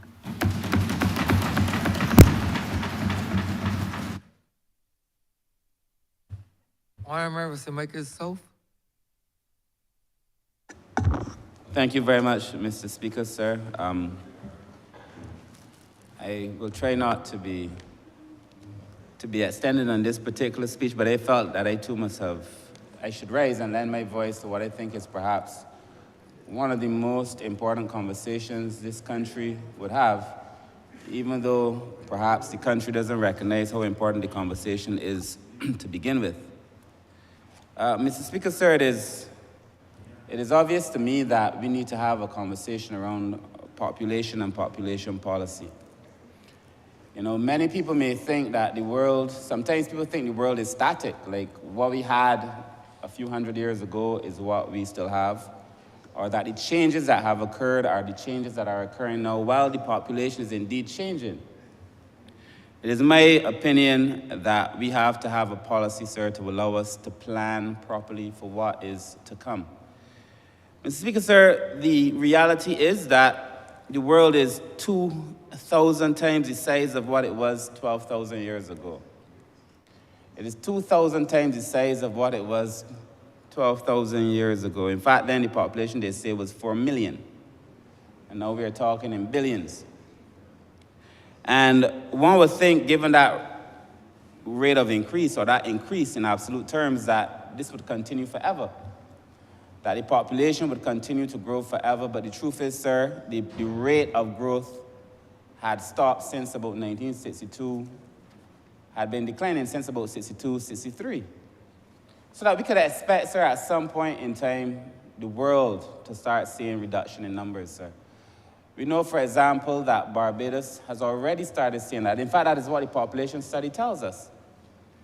That, as the Honourable Member for St. Peter said earlier, that we would have thought that we would have had 280, 290,000 people, but the census and other pieces of valuable information, they're telling us the same thing, that the population of Barbados is declining. Sir, this is obviously a cause for us to have some concern, sir. If this growth rate continues to decline, we have to be very concerned about it, sir. The question is, how is this relevant to Barbados and why? How is this question on population relevant to Barbados and why? We know, as I said, that we're declining in absolute terms, but it's the rate of decline, sir, that I think should really concern us. The speed at which this population is declining, sir, is really what should concern us. If you can see declining numbers so clearly from one census to another census, it tells you immediately that the speed rate should offer you some degree of reason to be concerned, sir. And I use the word concern and not alarmed because I think we have enough time to plan. In fact, the reason that we have a population policy before this House that the Honourable Member for St. Michael South Central is leading is because we are planning. And it is in the fact that we are planning, sir, that would allow us to deal with a number of these issues that will present themselves over time, sir. But we have to prepare ourselves for what it is we see coming. We often say in this government, sir, that you should not react to something you ought to have seen coming. A few years ago, sir, when I was doing my master's, sir, and I wrote my dissertation on the elderly, there was a book that I read called The Ticking Time Bomb in relation to how the world was aging. I had, at the time, I wrote a lot about Barbados, but I'd also read a lot then about countries like Bangladesh and so on, sir, and what it meant for those countries. At the time, it almost seemed as if Barbados had time. We had a little bit more time, but it is clear to me, sir, that we do not have the time that we thought we had, that I surely thought we had when I wrote that paper, sir. And I agree with everyone that this is a conversation on economic policy, and that it is a conversation, sir, on our social policy. Sir, if we have a declining workforce, as the Prime Minister just said, as all of the data tells us, if we have a declining workforce, sir, you have an aging population, and then you have a young set of people who have not yet entered the workforce, normally up to 15. You know, the dependency ratio is calculated 0 to 15. The young, those normally above 65, the old. But inside of that now, sir, you have to add the people who are young, who have mental issues, who have disabilities, and so on, who also have to be supported. We therefore have a problem, sir, with our dependency ratio, and it is one that we are going to be forced to confront and to address as a nation, sir. And this has serious implications for Barbados, sir. It has serious implications for the country. So I would want to speak today really very briefly on only two things. I want to talk, sir, about the aging population, and only very specifically, sir, about one thing about it that is troubling me. And then I want to talk very quickly about young people, sir. I do not intend at all to be long. But, sir, the aging population is something that we have to concern ourselves with. Our latest census and the population report and everything tells us that our population is aging. Barbados is considered to be an aged society. I tell people when they speak of Barbados now to stop saying that Barbados is an aging society, because that day is past. We are an aged society and heading very quickly for being a super-aged society, where over 21% of our population will be elderly, sir. Sir, I was asked by the Honourable Prime Minister to speak at a conference 2 weeks ago, in her stead, sir, on eye care. And while I have responsibility for aging, sir, I have never, I must confess, considered eye care in the same way that I was exposed to it while I was at this particular conference, sir. And during the course of that conversation, sir, the information was made available to me of the number of people in this world, and I anticipate in Barbados, who are dealing with eye health issues. Sir, we know that vision is the most dominant of the senses, but that there are a significant number of people who are dealing with eye health issues. In fact, sir, we take it for granted, but as we all age, we all deal with eye health issues. All of us. I was in a room with the Honourable Member for St. James North, I think, and a few others. And there were 8 of us in the room, including, permit me to say, Janelle's Honourable. And Janelle is blind. And Janelle is one of the advocates in the ministry, and she's working on making sure the policy, sir, becomes part of our normal understanding. But I looked across that room and I was joking to the others that the truth is, me and Janelle shared a joke that the only person in that room of 8 people who did not wear glasses was Janelle. But everybody else in the room needed to wear glasses, sir. Everybody in the room needed to wear glasses because as you age, your eye health deteriorates, and it deteriorates rapidly. I am convinced, sir, that the cost, in a number of ways, the actual cost of dealing with it, sir, but what it costs people who are unable to see well and not being able to join the labor force, sir. People get irritable. You ask somebody to read something, a man might be prone to violence, you ask him to read something, he can't see it, he gets upset, sir. We have to think about this. I must tell you, sir, that it is my strong view. And I used to think when I was young, I used to say growing up in the Pine that the people who live in certain areas are healthier than people who have money. But it has become my point of view now that it is not that they're necessarily healthier, they just don't maybe go to the doctor as much, not getting their checks as much. Because I would see people 50, 60 years old, sir, in communities that you want that I represent, communities that you want that I grew up with, sir, where these men are not and women are not wearing glasses at all.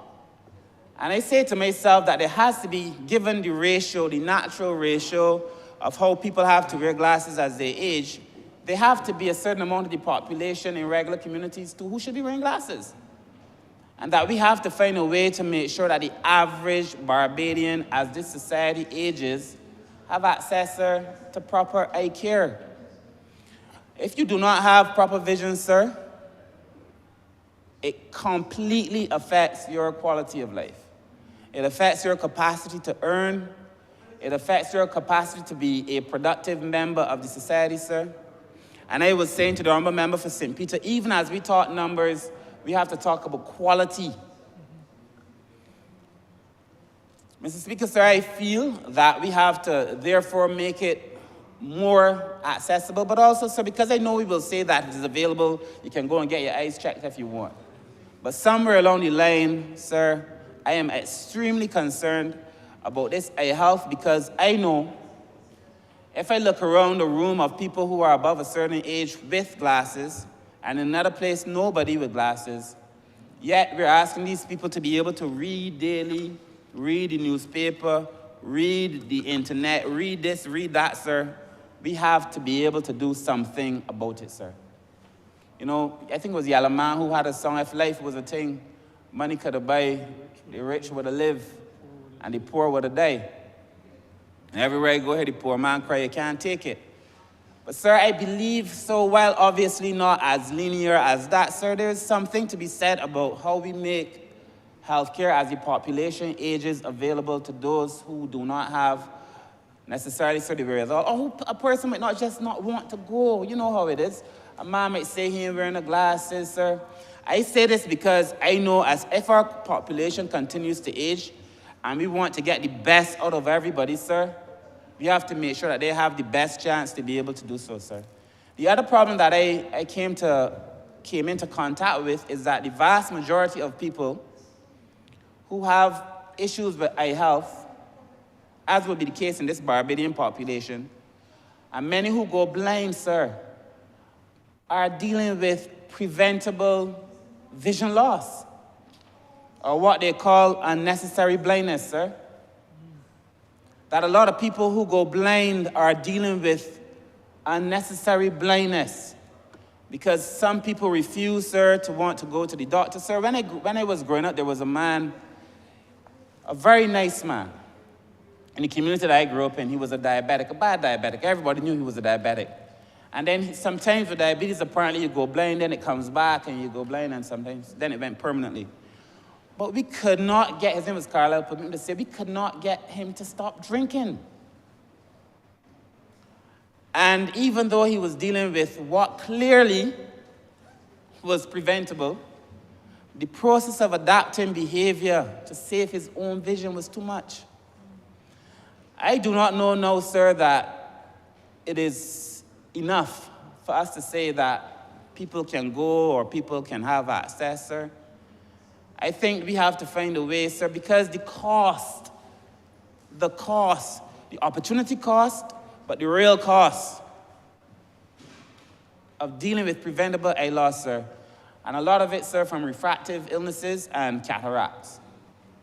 So these are things that we should be able to address. There's a whole set of disabilities associated with aging, sir, in Barbados that are preventable. We met with the Amputee Association very recently, sir. They were telling us, sir, about some of the things that they have experienced. There's just a number of things that we have to be able to fix. There can be no conversation on population, in my mind. Recognizing that a part of it is the fact that many people who are in this population are getting older. There can hardly be a conversation about population without a conversation on aging, and a conversation on aging without a conversation on disability. Because in Barbados, a lot of us who age are dealing with disabilities, whether it is an eye loss, whether it is a physical disability, whether it is just a general sense of malaise, and of course, sir, with dementia. I concern myself with this, sir, because I know we're going to have to deal with it one way or the other, sir. In this policy too, sir, on my second point, the policy goal number 1 speaks to ensuring a population size sufficient to grow and sustain adequate levels of care, productivity, labor force participation, sir. But nothing stays static. Sir, I believe the issues that we are having now with our young people, sir, requires a different approach, not only from the government, but we also have to change. But I read very recently, sir, Hilary Beckel, sir, he was suggesting that the university has to offer a different perspective on helping us manage some of our social problems. Universities are gauged by their capacity to offer new knowledge. In societies like Barbadian societies, sir, in small island developing states, the university has to be involved in helping us solve our social problems. It has to be. But also, sir, the church has to be involved in helping us solve our social problems, the private sector, everyone. This situation that we are facing, sir, I know people are very concerned about the violence, sir. I am very concerned about the violence too. But I would say to you, sir, that in my opinion, the violence is the worst manifestation of something that we are dealing with on a lot of different levels. Our inability to care about other people, sir.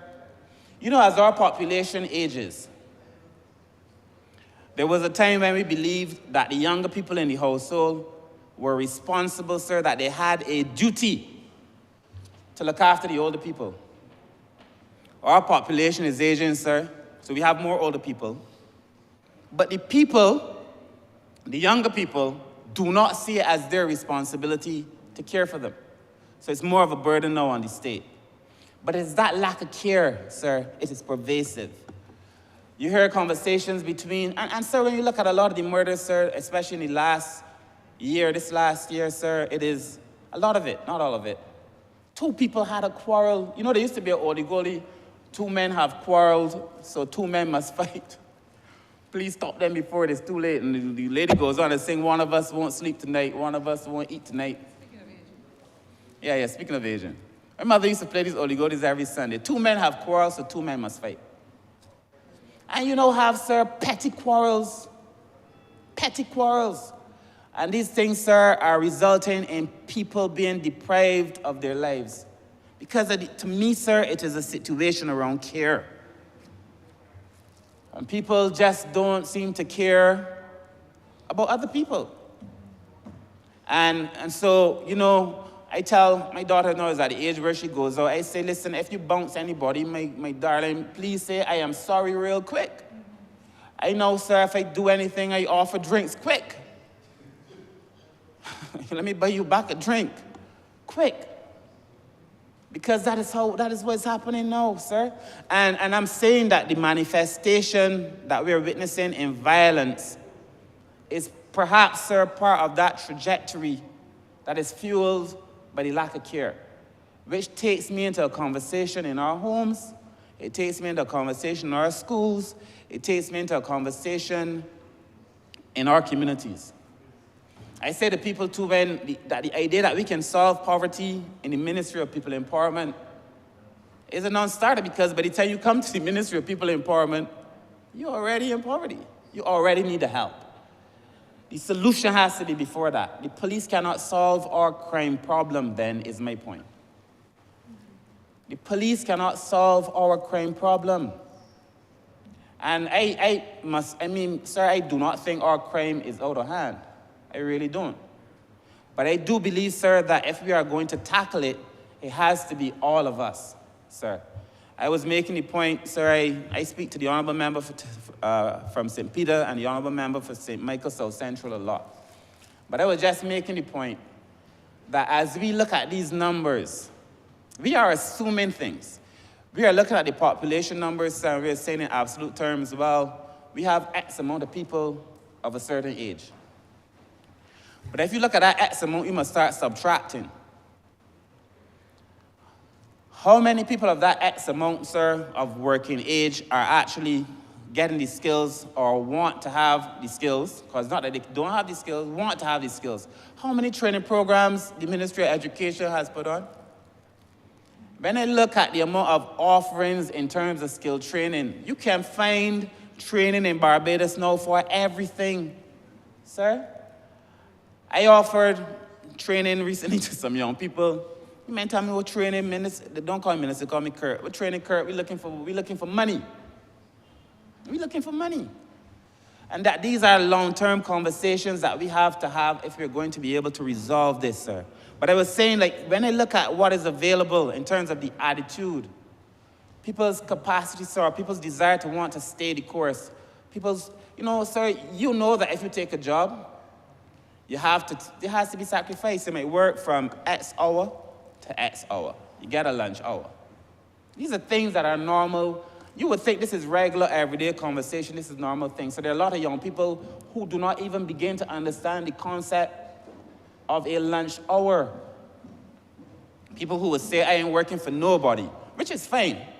If it means that you want to go and work for yourself, if it means that you want to be an entrepreneur, but if it means that you don't want to work at all, when we look at that working age population, sir, even that dwindles. And therefore, I suspect, sir, that we are going to have a lot of problems, sir, with aging.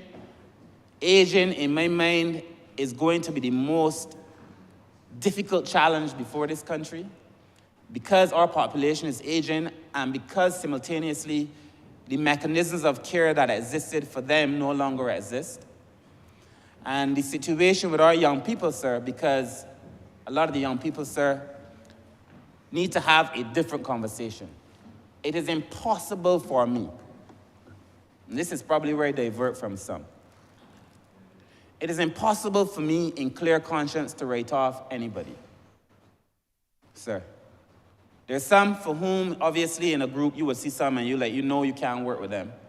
But there's some, sir, that I cannot bring it in myself to write them off. Because many of us are only in this place because a teacher believed in us. Somebody in the community believed in us. Maybe somebody in the political arena saw something in us. There is something inside everyone, sir. And we have a responsibility, I think, as a nation, to try to find it. To try to find it. They say, not all that glitters is gold. That is true.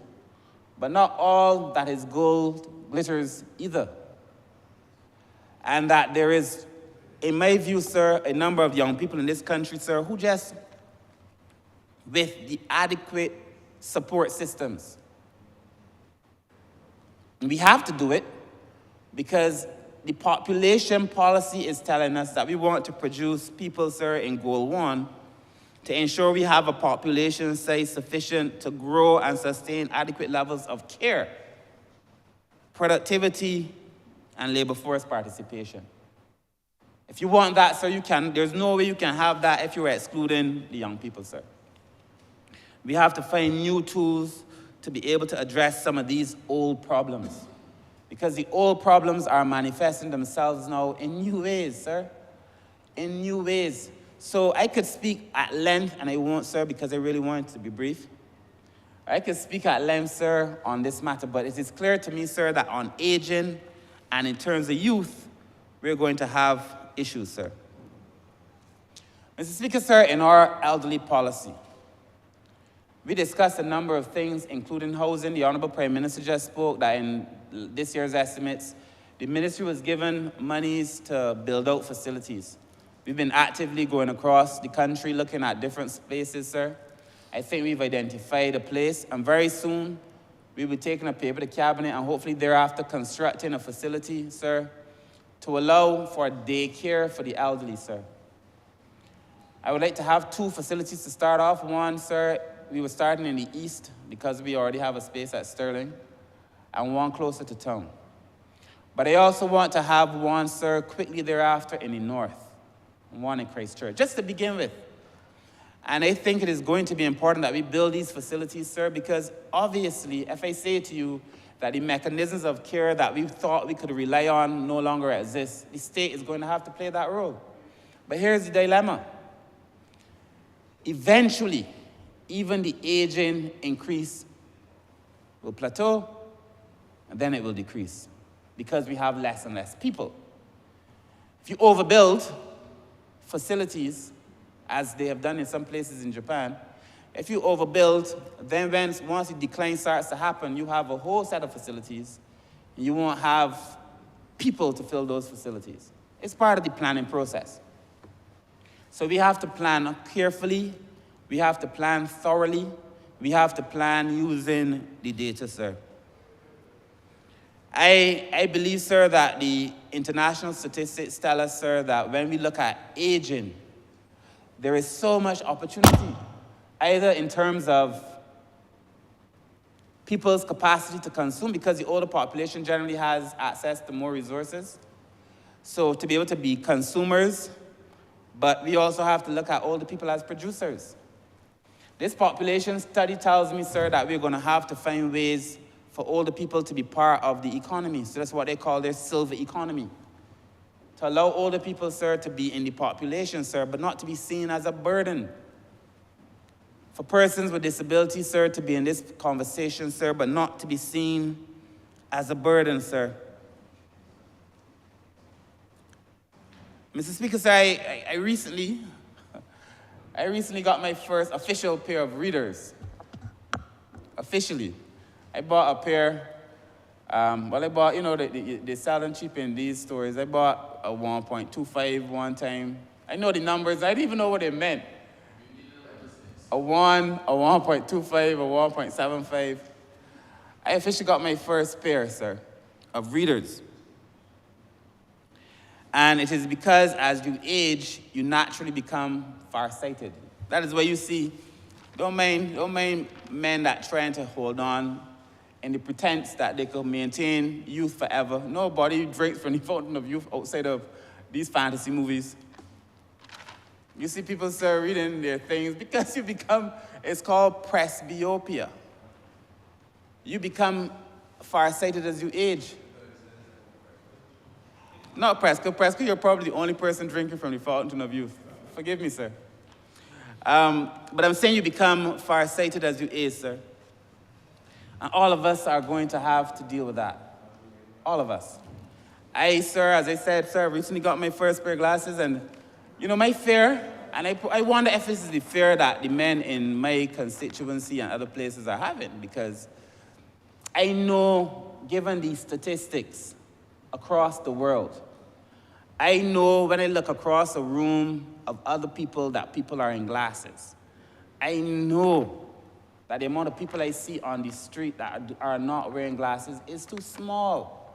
The math, as they say, sir, is not mathing. Because it can't be that the average percentage is X high and in certain places is lower. That just doesn't make sense. Sir, I believe that we have to, and I will do it, start talking to some more community people, sir, about the necessity, sir, to be able to wear glasses. And to wear glasses because it allows you to see. Sir, you know, people sometimes get irritable and want to fight and think when they feel like you push them in a corner.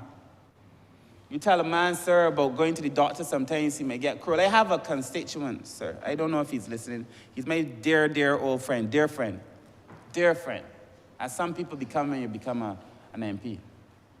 And one day he and I were having a conversation. So I just feel this conversation about healthcare, as people get older, has to be part of our population conversation. We were having a conversation. And he told me that lately here, he's now probably like in his 60s. Lately here, he said, as I turn 60-something, I find when I drink Guinness, I have become allergic to Guinness. And when I drink Guinness, my nose bleeds, because he's now developed an allergy. I said, my man, I don't know that this is any allergy, as I think you perhaps had consumed too much Guinness. But as you get older, that which your body could tolerate, it can no longer tolerate. My man, you need to go and see a doctor, because this is obviously a deeper problem than you think. You know, he was trying to convince me that it was an allergy. Even as I left the conversation, I couldn't convince him to go and see a doctor. And there's a lot of people in our society, sir, like that. And these things have a cost. And therefore, sir, I believe as we discuss the population policy,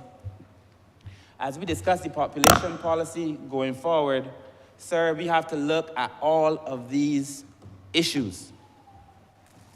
It makes a significant difference. We have to look at transportation, housing, education, retooling our people, sir, to make sure that even as we discuss a number of these things, sir, we are in a better position to be able to address them. Mr. Speaker, sir, I will close with this, sir. During the last set of estimates, the last estimates exercise, when the Honourable Member for St. Peter was in the well, I had raised a constituent of mine, sir, who had paid X amount of contributions, but not enough. He was just short. I walk around my constituency, sir, and even among some of my friends, and I ask them, have you been making contributions to NIS? Sir, a large amount of them, sir, not making any contribution whatsoever to national insurance. I have a very good friend who most of my colleagues know, who goes with me everywhere. He would tell you that from the time we started hanging out, I was saying to him, my man, put something in the NAS. You're not getting any younger. Because at the end of the day, sir, when you get a certain age, you depend on those funds to be able to get you past the mark. You depend on those funds, sir, to be able to help you to live. If I say to you that we're getting older, we're having less children, and then the ones that we're having, sir, we need to work with them to make sure that they're productive, it means that we have an even larger space. So the conversation is not about NAS having money for NAS' sake. The conversation is about us being able to support an aging population. The conversation is about us being able to support an aging population. Sir, I spoke on this matter when the Honourable Member for St. Peter was in the firing line. And the comments, sir, I read the comments, sir. This is not for me. Sir, I with all of my heart, even if I were not in this place, if I were somewhere else, I would tell Barbados that one of the most important conversations we can have is on aging, and I would tell Barbadians that one of the most important parts of that conversation is about putting down something to make sure that they can live, sir. A lot of older people would tell you now, as I said earlier, that the younger people just are not caring for them. They got to care for themselves. And that is the conversation we have to have, sir. So on this population policy, sir, I wish to offer my fullest support.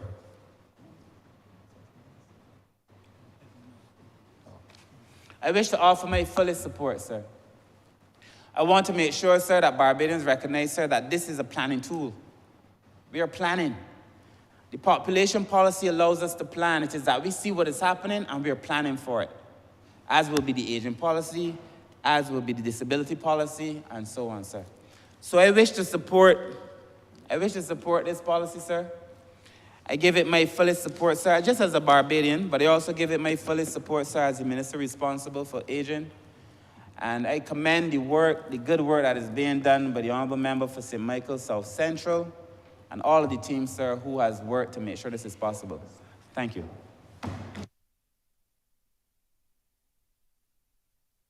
Honourable Member St. James South. Thank you very much, Mr. Speaker. I want to start by congratulating the speakers who've gone before me, who've spoken so ably about the crisis that we're facing as a result of population policy. And the reason why I consider it important to share in this debate is because deep in my heart, I have a deep commitment for us being able to build a republic, a country that works, a country that prospers. And the Honourable Member for St. Michael Northeast can tell you that there are 3 or 4 different crises in the world, each one capable of toppling the prosperity of this country if it's not properly handled or managed. In the past, we've spoken about the impact of climate crisis, the impact it will have on food and availability of water. We've spoken about the impact of climatic events that could wipe us out in one night. If the global financial architecture remains unchanged, it will be difficult for us to move forward as a country. And the fourth is this population crisis. And has been so ably mentioned by the other speakers in terms of the numbers that affect us. This population crisis is going to make it difficult for us to create a viable society where people can create a decent living for their families. Now, we've heard that we are at 270,000 people. And as I've shared on other occasions in this chamber, the number of people that you have actually working matters to the cost of living. If you have 1 million people, sir, and you have to build a hospital or you have to build an airport, you have more people sharing the tax burden of providing that hospital or providing that airport. If you're only 270,000 people, then the tax burden becomes heavier because you have fewer people who are actually carrying the cost of the provision of goods and services. And therefore, it cannot be too strongly put what this imbalance in our demographic is going to do to us if we do not very quickly start putting things in place to address our population crisis.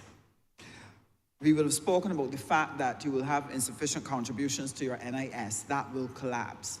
But a government that is forward-thinking, that cares, that is competent, will start and make the necessary adjustments. And that's what we did a couple of years back when we made adjustments to the NIS, and we alerted the people that as we go forward, as the dynamics change, if we have to keep making adjustments, we will do so because it's important to keep the NIS solvent. The imbalance in the population, we were told, will impact on tax revenues simply because you have more than half of your people by 2050 will be over the age of 60. And therefore, the working population that we have to work with is going to be extremely limited. Of the 139,000 that would be left, most of those, about 40,000 of those are going to be children. So you're going to have something like 95,000 people who are going to work. Now, here is the additional crisis. If you have 95,000 who are working, and the majority of them are in low-wage jobs, then you will never generate sufficient economic activity to grow the economy. You will not generate sufficient consumption to fuel new enterprises that will provide jobs for the young. You're not going to trigger sufficient income to be able to give government its tax revenues to support the services that we've taken for granted for so long. And therefore, one of the issues that would be relevant to us in dealing with the population crisis is found in the vision and plan of this government for this country in terms of what we're seeking to do in terms of economic growth. Let me just share a few thoughts on that.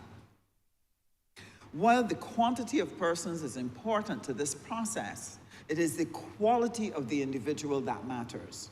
what they think, how they function, how they prosper, how they socialize, decisions that they make. And we have seen enough in this country in the last few years that has told us that we have a problem with the social fabric of the country, and that if we don't work at improving that, we are going to find ourselves in a situation where we do not have a viable population because our people are not adequately trained, not adequately socialized to be able to function well in this economy. And so, what does that mean? It means that if we are going to improve the economic performance of this economy, we have to find meaningful ways to increase the skills of our people. And what this speaks to is the absolute necessity for transformation in our education system in order to provide our young people with the necessary skills. And how would that help us? If you have higher skilled labor, it means you can attract a better quality of investor into the country. You can attract the types of jobs that will allow for good pay, that would bring good spending in the economy, will help us to generate foreign exchange, and as a result, we will be able to build out the economy because skilled labor will give you better enterprises, will give you better economic outcomes. And that is why the work in the Ministry of Education is so important, especially in the area of tertiary education. One of the plans that we are currently working on is how can we intensify and encourage more of our young people who may now be sitting on the block, who may now be underemployed, who may be at home frustrated, or who may be looking to go overseas to get a job. How can we encourage them to utilize the programs that we have put on the table to assist them to acquire the skills that we need to build out the economy of Barbados? And this is why the Construction Gateway program is so critical to what we are doing here in Barbados. We just recently launched a cohort, and we are seeking to attract as many young people as we can to take up some of the skills that we are offering. But this government did not stop here in terms of looking at tech-voc education and improving our technical skills, but has sought to attract persons who can come into Barbados and provide us with the opportunity to acquire skills in things like cybersecurity, where they're able to earn higher pay. We are creating a global worker who can work from Barbados, but able to offer that service any part of the globe, and therefore become a global worker. And so the cybersecurity program is important, and I just want to alert the Chamber and alert the population through you, Mr. Speaker, that another cohort is being sought for September, and we want to encourage as many people as possible to take up cybersecurity. We've also looked at the artificial intelligence training, and there are a couple other courses that are going to come online that will provide our Barbadians with the higher level skills that will attract greater income.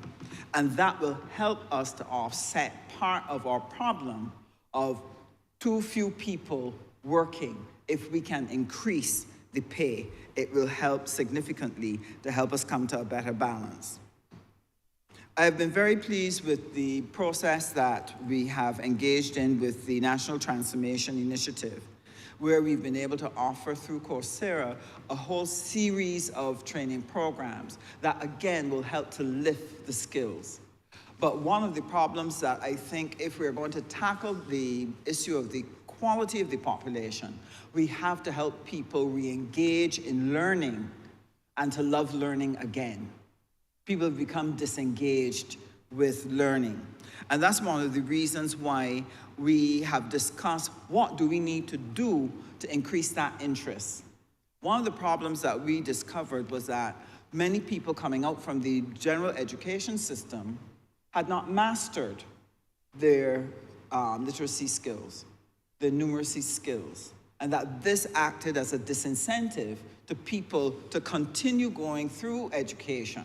And so one of the things that we have put into the Construction Gateway training is that remedial training in literacy and numeracy along with IT and civics, in order to help them build a stronger base so that they can absorb the construction skills and go out and get that job.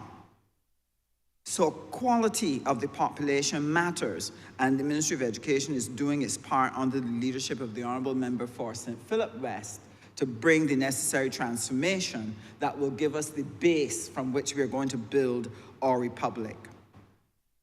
But there is an underlying philosophy that needs to underpin the building out of our republic, and it is taking a different look at how economics can work. In economics, we've been told a lot about the economics of scarcity. And this is generally a man-made situation, where if there's scarcity of any product or any resource or material, and lots of people are demanding it, the seller recognizes, here's an opportunity for me to make more money, so I'm going to raise my price. And what does that do? People, and channels it into a few hands who are in the lovely, wonderful position of having that scarce resource. But what does that mean, sir? It means that if I normally pay $200 for an item and it suddenly jumps to $400, it means that the $200 extra that I have to add, now somebody else is deprived of that particular spending.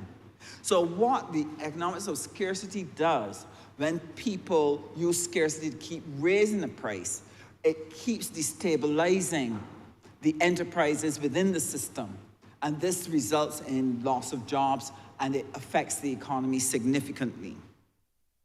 So what is an alternative approach that we can use if we're going to build out quality populations? The first thing I believe that is important is that each person has to be able to discover and develop their potential. That if each individual is able to acquire skills in the area of their interests, skills in the area for which they have aptitude, they will bring a level of creativity, innovation, passion, and interest to that particular area. Just imagine if we were able to accomplish that in Barbados. What you would have would be passionate, energized workers going to work every day because they were doing something that was consistent with them. Not only would they be able to get a job because of the interest and passion, they're able to bring creativity and innovation. And if we start to help our people commercialize their innovations, know how to take that idea and make a business out of it, this is where now they too can become part of the entrepreneurial class and part of the asset building class. And this is important. Once people have the ability to do what is consistent with them and be creative and innovative, it means they're going to bring to market goods and services that have global value, that have global interests. It means, sir, that as those people operate, the enterprises will grow strong and be able to do more export. If we could accomplish that in Barbados, our economy would grow. That economics of abundance, where people are using their creativity to create goods and services and generate jobs because of it, it means, sir, that people being able to work, producing money, developing assets, earning from their entrepreneurial talents, now can increase their consumption. And that increased consumption will again lead to the growth of more and more enterprises. And therefore, if Barbados is going to tap into a system such as that, where we are able to produce people who can bring innovation to the marketplace, it means that we have to have that revolution in how we're doing our education, how we're doing our technical and vocational training. And that is where the work is for the tertiary level students and the tertiary level institutions.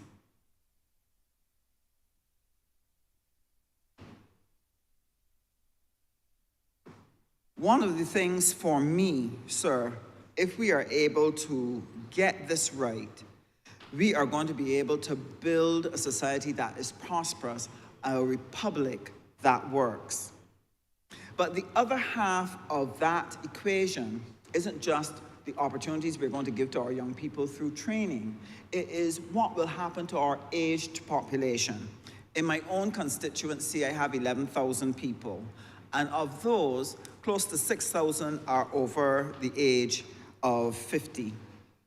And that is a worrisome thing, sir, because their families are small, their children are living overseas, and it's difficult. Their care is difficult as they get older, as they become enfeebled, as they become unable to work, to go to the supermarket, to wash, to clean the house, things like that. And so, one of the things that Barbados has to look at, and I want to thank the Honourable Member for St. Michael South, who spoke about the care for the elderly and the importance of re-engaging some of the seniors into work and providing services for them that would allow them to be able to re-engage in the economy. That means that we have to look at how we're going to build out our silver economy. The elderly need a set of services and goods provided to them in such a way that those goods and services are within their reach, within their means, and is delivered to the quality level that allows them to be able to comfortably live in their homes. And therefore, it is important that we look at how we are going to respond to the opportunities in the silver economy. This means that we have to turn the attention of our entrepreneurs to start and examine this special group and look to see how they are going to adjust what they are doing in order to service this group, because there are opportunities there for work, for building prosperity, serving within the silver economy. Areas such as health care, their food and diet, their need for exercise, being able to conduct business, their need for recreation, the need for care and respite facilities, the need for financial services. All of these are going to be important if we're going to properly serve the silver economy. Now, on the area of recreation, I just want to give a quick example of how we are losing within the economy when we are not looking at the provision of services. One of the services that is going to be quickly needed for our elderly population, there are two that are of critical importance. One is being able to use a computer so that they can improve their ability to live independently. That's going to be very important. But for the same reason that was shared earlier, the lack of ability to see at night has caused many elderly people to withdraw from social activities. They don't go to anything that is going to finish after sundown. And so immediately they curtail and limit their capacity to go out, like at crop over, to go to those activities, going to church, going to special concerts. All of these are things that now become unavailable to them because they do not want to risk to be on the road. For a long time, I have sought to find persons who are willing to look at the provision of transport for special activities to allow these persons to be able to engage socially. If we were able to do that, again, you would raise consumption and spending within the Barbadian economy. These are the things that are important if we are going to be able to help our elderly engage within the population. But the most important thing I think that is needed for them, a number of them are still of sound mind. They're still able to get around, move around. Part of the issue that we have, especially during COVID, sir, was the fact that a lot of those senior workers were not re-engaged in work. When companies closed, many were laid off. When companies re-engaged staff again, they stuck with their younger workers. And so we have a number of people who never got to finish that mortgage, who did not get to complete having their child get through university. People who wanted to do traveling, who were unable to do so because now they're deprived financially because of what would have happened during COVID. And one of the things that we have to spend some time thinking about is how are we going to create economic opportunities for seniors to be able to work again. Many of them do not wish to work 5 days a week. They don't want to work 40 hours a week. What they want is the opportunity to be able to work 2 or 3 days a week so that it fits within their energy output, it fits within their interests, but at the same time, they're going to be able to earn. If we are not able to help them do that, one of the backlashes from that, sir, is going to be their inability to maintain their housing. Their housing will start to deteriorate. It will get more and more costly as they seek to respond to the fact that the house needs repairs. And eventually we will find ourselves with a number of structures that are uninhabitable. We will find ourselves with a huge bill trying to rehouse seniors because we did not find the mechanism to help them re-engage in activities where they could earn some money, not every single day, but at a pace that they could manage, but would make a difference to their income. And so, sir, I want to close by saying our republic needs to meet the needs of everyone. And we need to look at what we are going to do in terms of care for the elderly, improving how we're training and skilling our workers, how we are raising our children, how we are socializing them. And we need every single part of our society to work together to make it happen. We need families to work together. One of the most distressing things for me as an MP was to recognize that there are a number of families that are so dysfunctional they could not help themselves during COVID, because they could not work together. They could not lay down the anger. Now, if they can't lay down the anger inside of the home, you can imagine what will happen out in the wider society as they engage each other. The crime rate will keep rising. And therefore, there is a need for us to start and do parent training in our communities, because it is the only way we're going to pull back what is happening between what we need to do in the school and what we need to do in terms of parenting. These are two things that can help make a difference in our communities to help break this pipeline that is fueling crime. I want to sincerely thank the Honourable Member for the City, the National Peace Program, and the Honourable Member for St. Joseph. The National Peace Program is supporting a number of parenting programs that are being launched in July all the way through to almost the end of the year. These programs are important. My concern, however, is how are we going to attract the people who really need to be in the parenting programs to attend? I think this is something that we have to look at to ensure that we get the numbers so that it helps to make the difference. Just in another couple of hours within the constituency of St. James South, that National Peace Program with the parent training is going to be launched. And we are very thankful that the Caribbean Institute of Social and Emotional Learning and Paradox, they're working together to be able to deliver that training for our parents. I believe that this is something that if we can embrace this across the country, I think that it could go a long way to helping us repair the fabric. Because right now, there are some parents who are not capable of rebuilding the fabric because they themselves were never properly parented. So, Mr. Speaker, I just want to thank you for the opportunity to have shared in this debate. And I want to congratulate the Honourable Member for St. Michael South Central for piloting the bill and the speakers who have shared. And let us continue to work together to build a better republic, build a better Barbados in which our families can live and prosper and our seniors can live in security and peace. Honourable Member St. James North. Thank you, Mr. Speaker.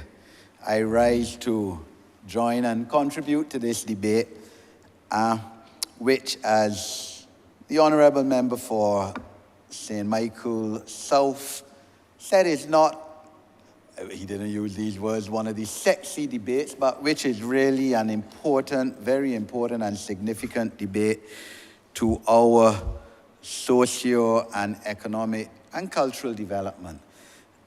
When I was a young boy, 50 years ago, I believe at that time Barbados was the second most densely populated country in the world per square mile. It is no longer that. It is, I think, way down, probably about the 19th most or around there. And that's as a result of what we've heard repeatedly throughout this debate, that our growth rate within the last 50 years has been very low. In fact, it's the lowest population growth rate in CARICOM. And our population has grown only by 16.5% in the last 60 years. We've heard as well, of course, that our fertility rates have remained below replacement rate since 1980, I believe is now estimated to be 1.9 per person, as when the replacement rate to keep the population at the same level even is 2.1 per child. And what is even more concerning, of course, is that over the next 30 years, our dependency ratio, or ratio of young people of working age who will be looking after senior citizens, is expected to grow to nearly 2 dependents per person of working age. This is an issue, Mr. Speaker, that not only besets Barbados as a problem, but the whole world, to at least most of the world, I should say, not the whole world. And it is especially so in the developed world, the so-called richer countries, the OECD countries of the world. And in fact, The Economist magazine, in its edition of May 25th this year, less than 2 months ago, in an article entitled, "Can Rich Countries Spend Their Way Out of a Baby Shortage?" spoke on this issue for 3 pages and spoke towards the kind of policies and incentives that some of the wealthy countries in the world are utilizing to try and increase their population by getting young people to have more children. So in fact, France, since this century, has dispersed 3.5 to 4% of its GDP a year on a mixture of handouts to young people, to couples, tax break services, to try to increase its population. The Nordic countries, as we know, combine a lengthy maternity period, up to 1 year, I believe, even more in Sweden or Finland, with getting generous child care. And of course, some European countries combine that with a paternity leave as well.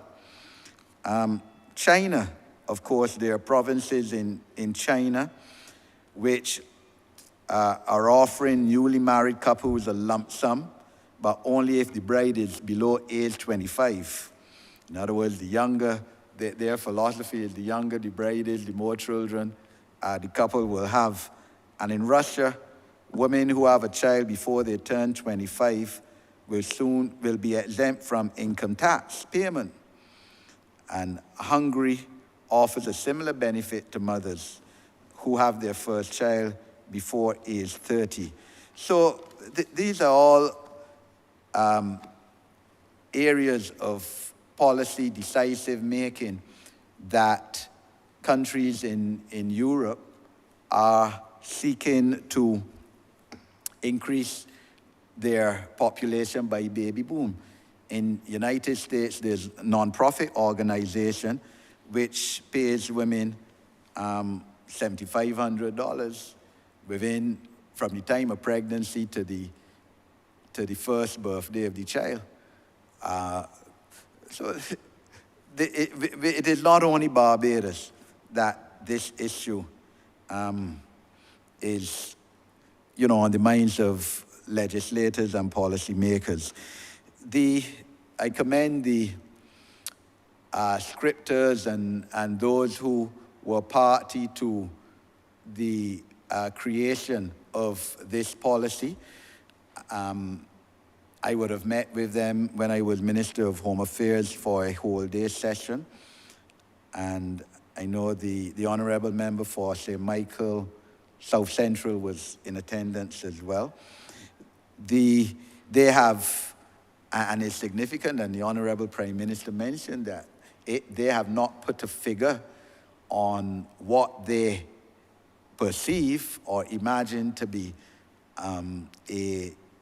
a reasonable population size of Barbados. Right now, the census is saying is about 269,000, having declined.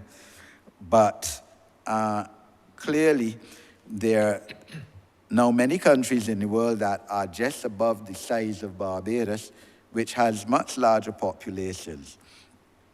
Issues, the study though does propose issues such as widening our citizenship criteria, or rather citizenship possibilities, by bringing it down. Right now, as we all know, an individual is only entitled to Barbados citizenship by descent if either of their parents are Barbadian, but bringing it down to grandchildren and possibly great-grandchildren, as we heard the Honourable Prime Minister say. And this has been mooted and thought of since I was Minister of Home Affairs, and that is now 4 years plus ago.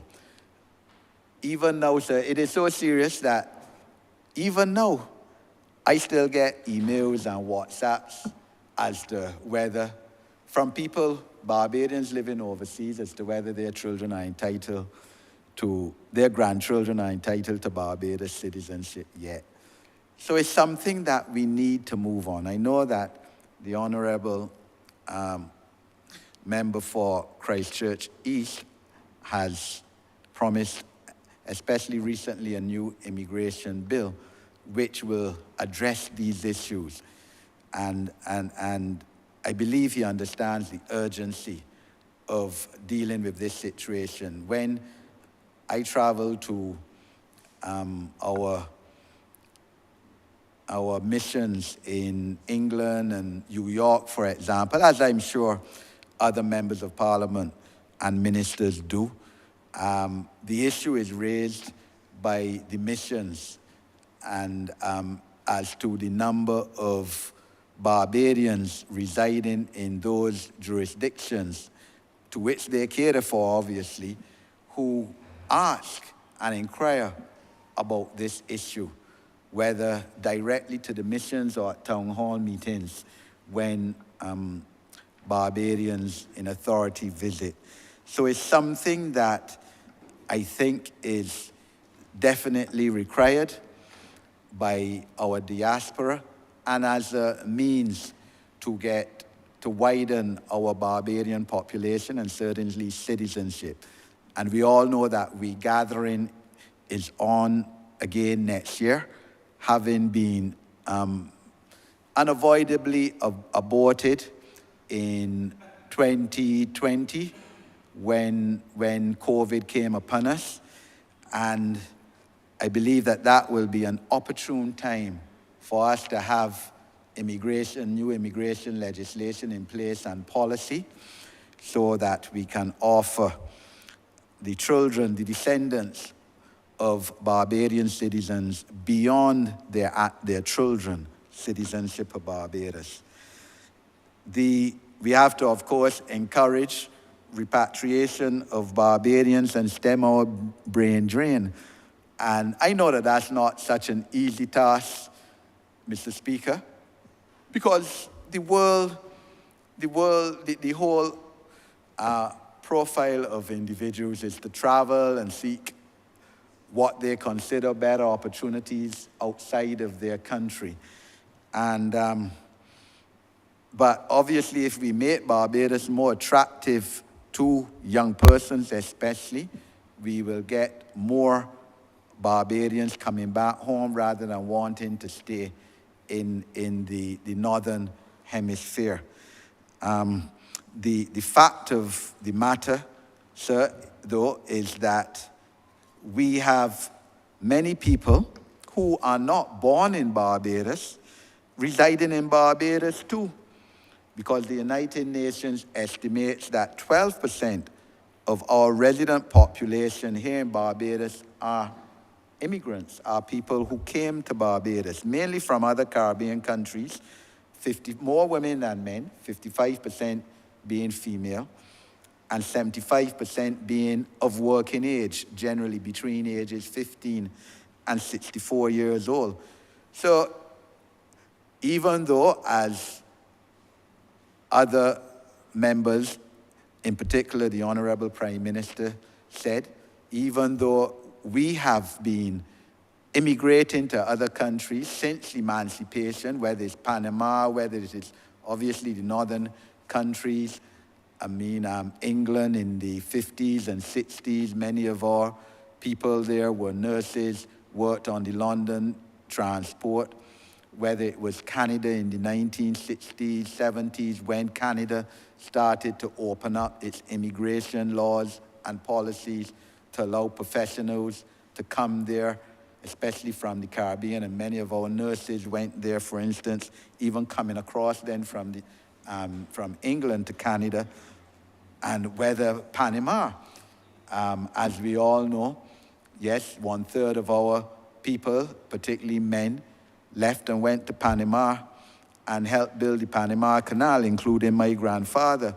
So even we have been a people who seek better opportunities outside. And therefore, quite honestly, it was extremely disappointing to me, and I say it again, as I've said in this parliament before, for me to be in parliament as an opposition MP and see the policies of the previous Democratic Labour Party government during the last decade, in which they intentionally had a policy of sending out people who were contributing to this society, to our economy, and sending them back, especially to other CARICOM countries such as Guyana and Jamaica, ever so welcome wait for a call by the late Prime Minister, then Prime Minister, and of course followed on by his successor Prime Minister too. And all of us are one in this CARICOM, as far as I'm concerned. Slave ship just let some of us off here in Barbados, some of us off in St. Vincent, and some off in Trinidad, but we all came from the same place. And therefore, it was especially disappointing. And that was the crux of a matter. Whether there were 30,000 Guyanese here or not, as the opposition said, those Guyanese were contributing to this society. They were paying income tax, and a lot of them. They were spending money. In fact, many business people around Barbados said that their businesses went under as a result of the policy of the last Democratic Labour Party government to send home Guyanese and Jamaicans, because they were the people supporting their businesses. Businesses in Fairchild Street, for example, especially on a weekend.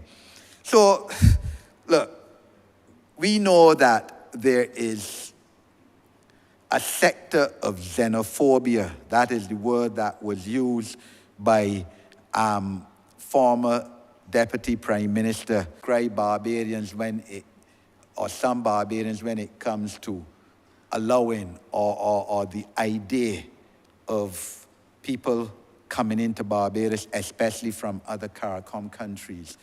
But it has to be understood that an increased population in Barbados, an increased productive population that is working, of working age and skilled, will increase the economy of this country, will increase the GDP of this country, and will make life better for everyone, including Barbadians who live here all their life and who are born here. And that we have to have an open view of this issue. It cannot be a myopic view if we want to move to the next level.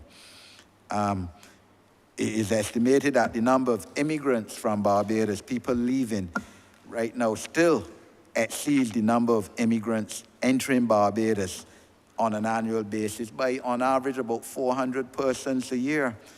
So it is not a troubling situation, and we have to of more skilled persons coming in this country, more people trained, for example, in some of the areas that we have identified as areas and animation and specialty rums and pharmaceuticals and biotech industries and energy and renewable ICT. And those are areas that we need skills in this country, and we have to be open about it. Another way, of course, and people, of course, that have the resources and capacity to invest in our country and in our future, and also has to be encouraged as well. Therefore, I look forward in anticipation for a debate on the immigration legislation. I know that the Honourable Prime Minister has said that that legislation, as is the recent bent of Cabinet and Parliament, will go before one of the select committees of Parliament which were formed last year for wider public consultation. We had some consultations, I believe, earlier. I know the Population Commission had consultations as well, because I attended a meeting last year, a town hall meeting, that was held at Alexandra's School.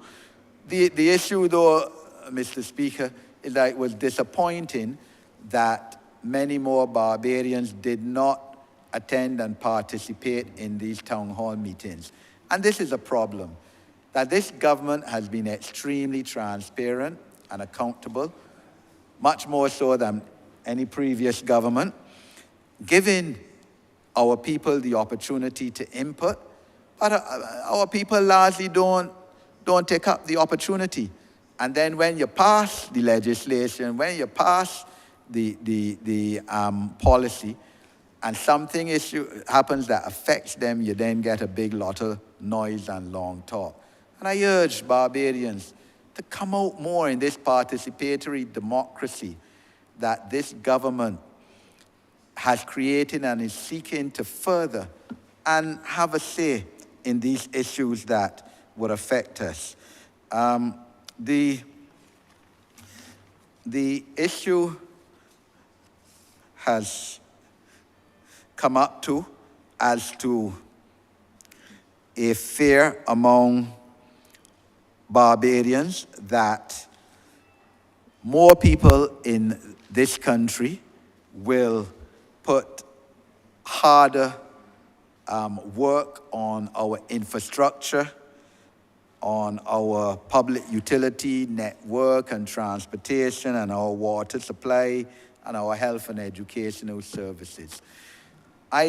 Even though that is clearly a challenge, as I said, sir, when more productive people are in Barbados, our economy will grow.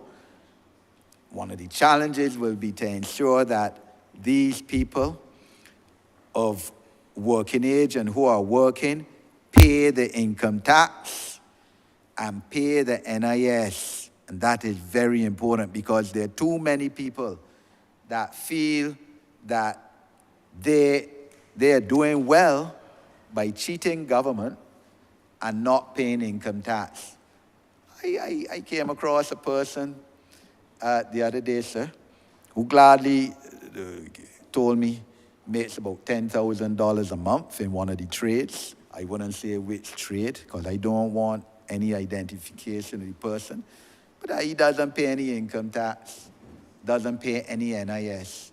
In other words, he making more than my parliamentary salary, but not paying any income tax or NIS.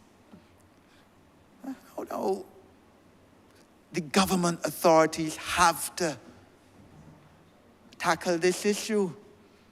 And it will be interesting to know from the NIS department, by whatever name called Social Security Services, to know since the adjustment and change and making it easier for people to pay NIS and to pay by installments as the work, let's say these 2 months to pay in then, but the month they don't pay, don't have to pay in.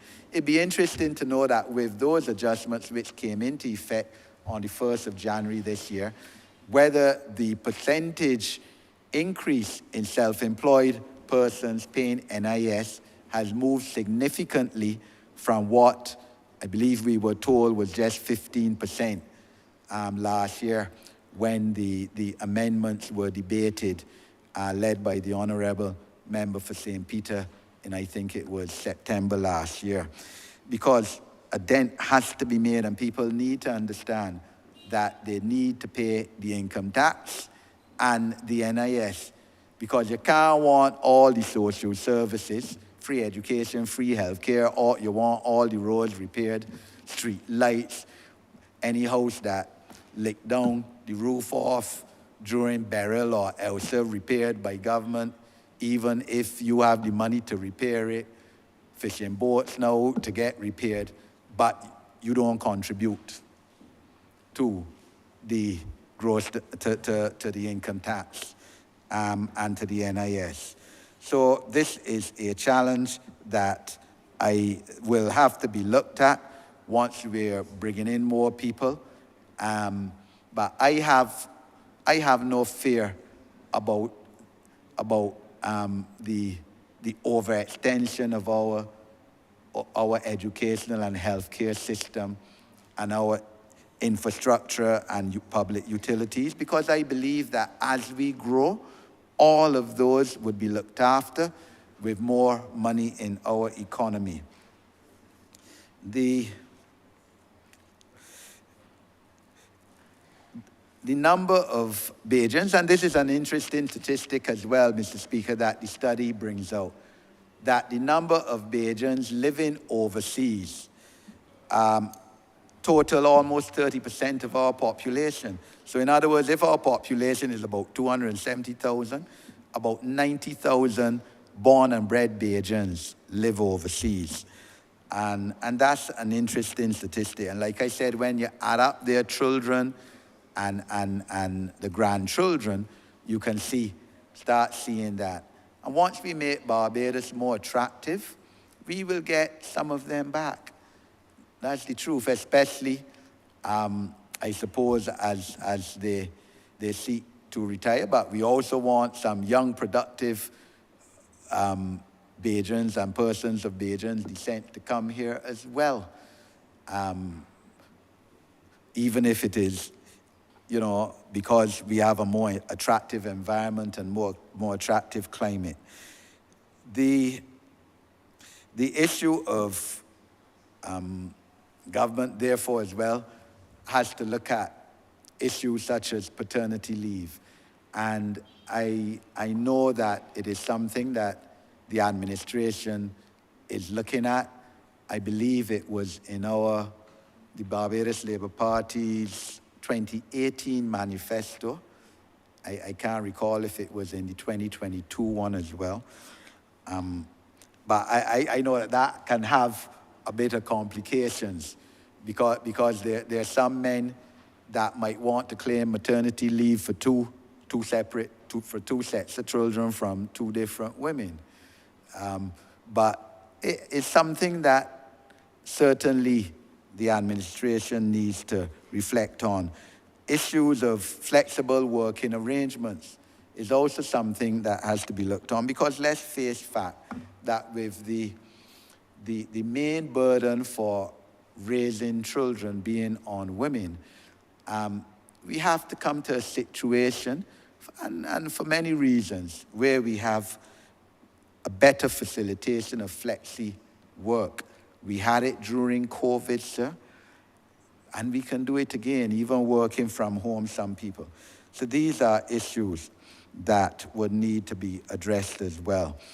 I agree and support the argument by the Honourable Member for St. Michael South Central when she introduced the resolution that just calling on Barbadians to have more children, as was done on the floor of this Parliament by the Democratic Labour Party's last Minister of Education, is oversimplifying the issue, because a child conceived tonight not going to be really productive till 20 years at the minimum from now. So when the the then member for Christchurch East Central stood up right there, sir, and made that statement, I was quite honestly astonished. But a simplified brain will give a simplified solution to an issue. Has to be more than that. The issue is that there are a lot of women who may be, I don't even want to say below the poverty line, but living in economic circumstances that are not the best, who will ask the question, but how now you're asking me to get more children, so who can help me pay for them? And then we all know that a lot of women who may be in better economic circumstances and in professions and advancing their careers don't get more than 2 children.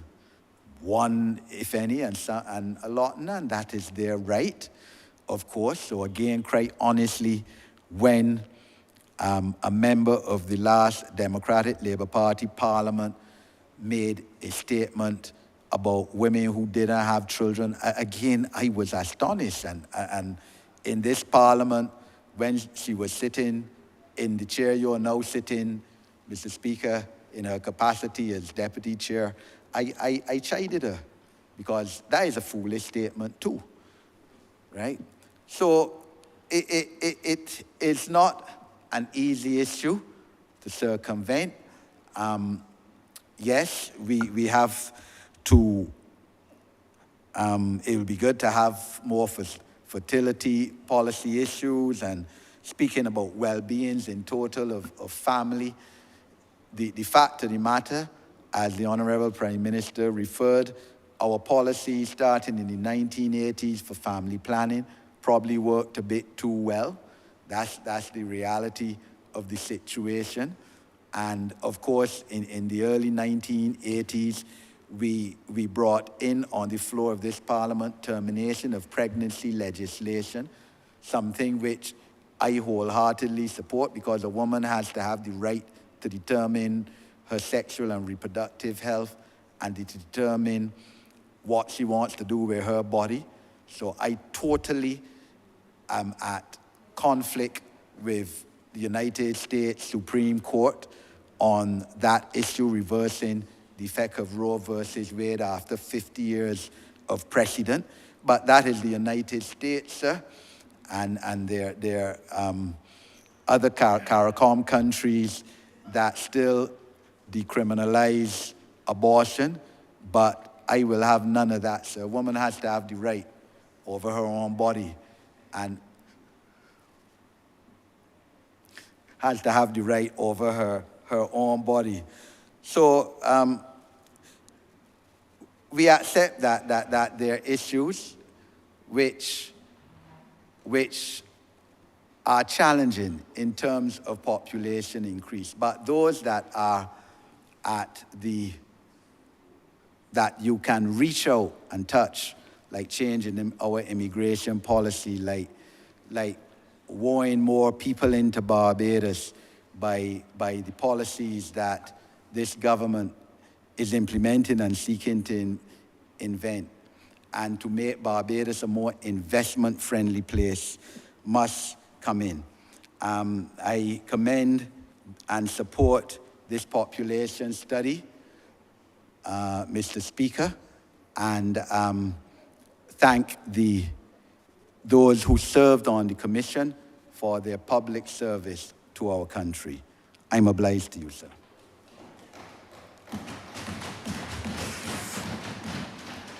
Honourable Member St. Joseph. Mr. Speaker, I beg to move that this chamber do stand suspended for a period of 10 minutes. Question is that this honourable chamber be suspended for 10 minutes. All those honourable members in favor, please say aye. Those against, please say no. We think the ayes have it. This chamber stands suspended for 10 minutes.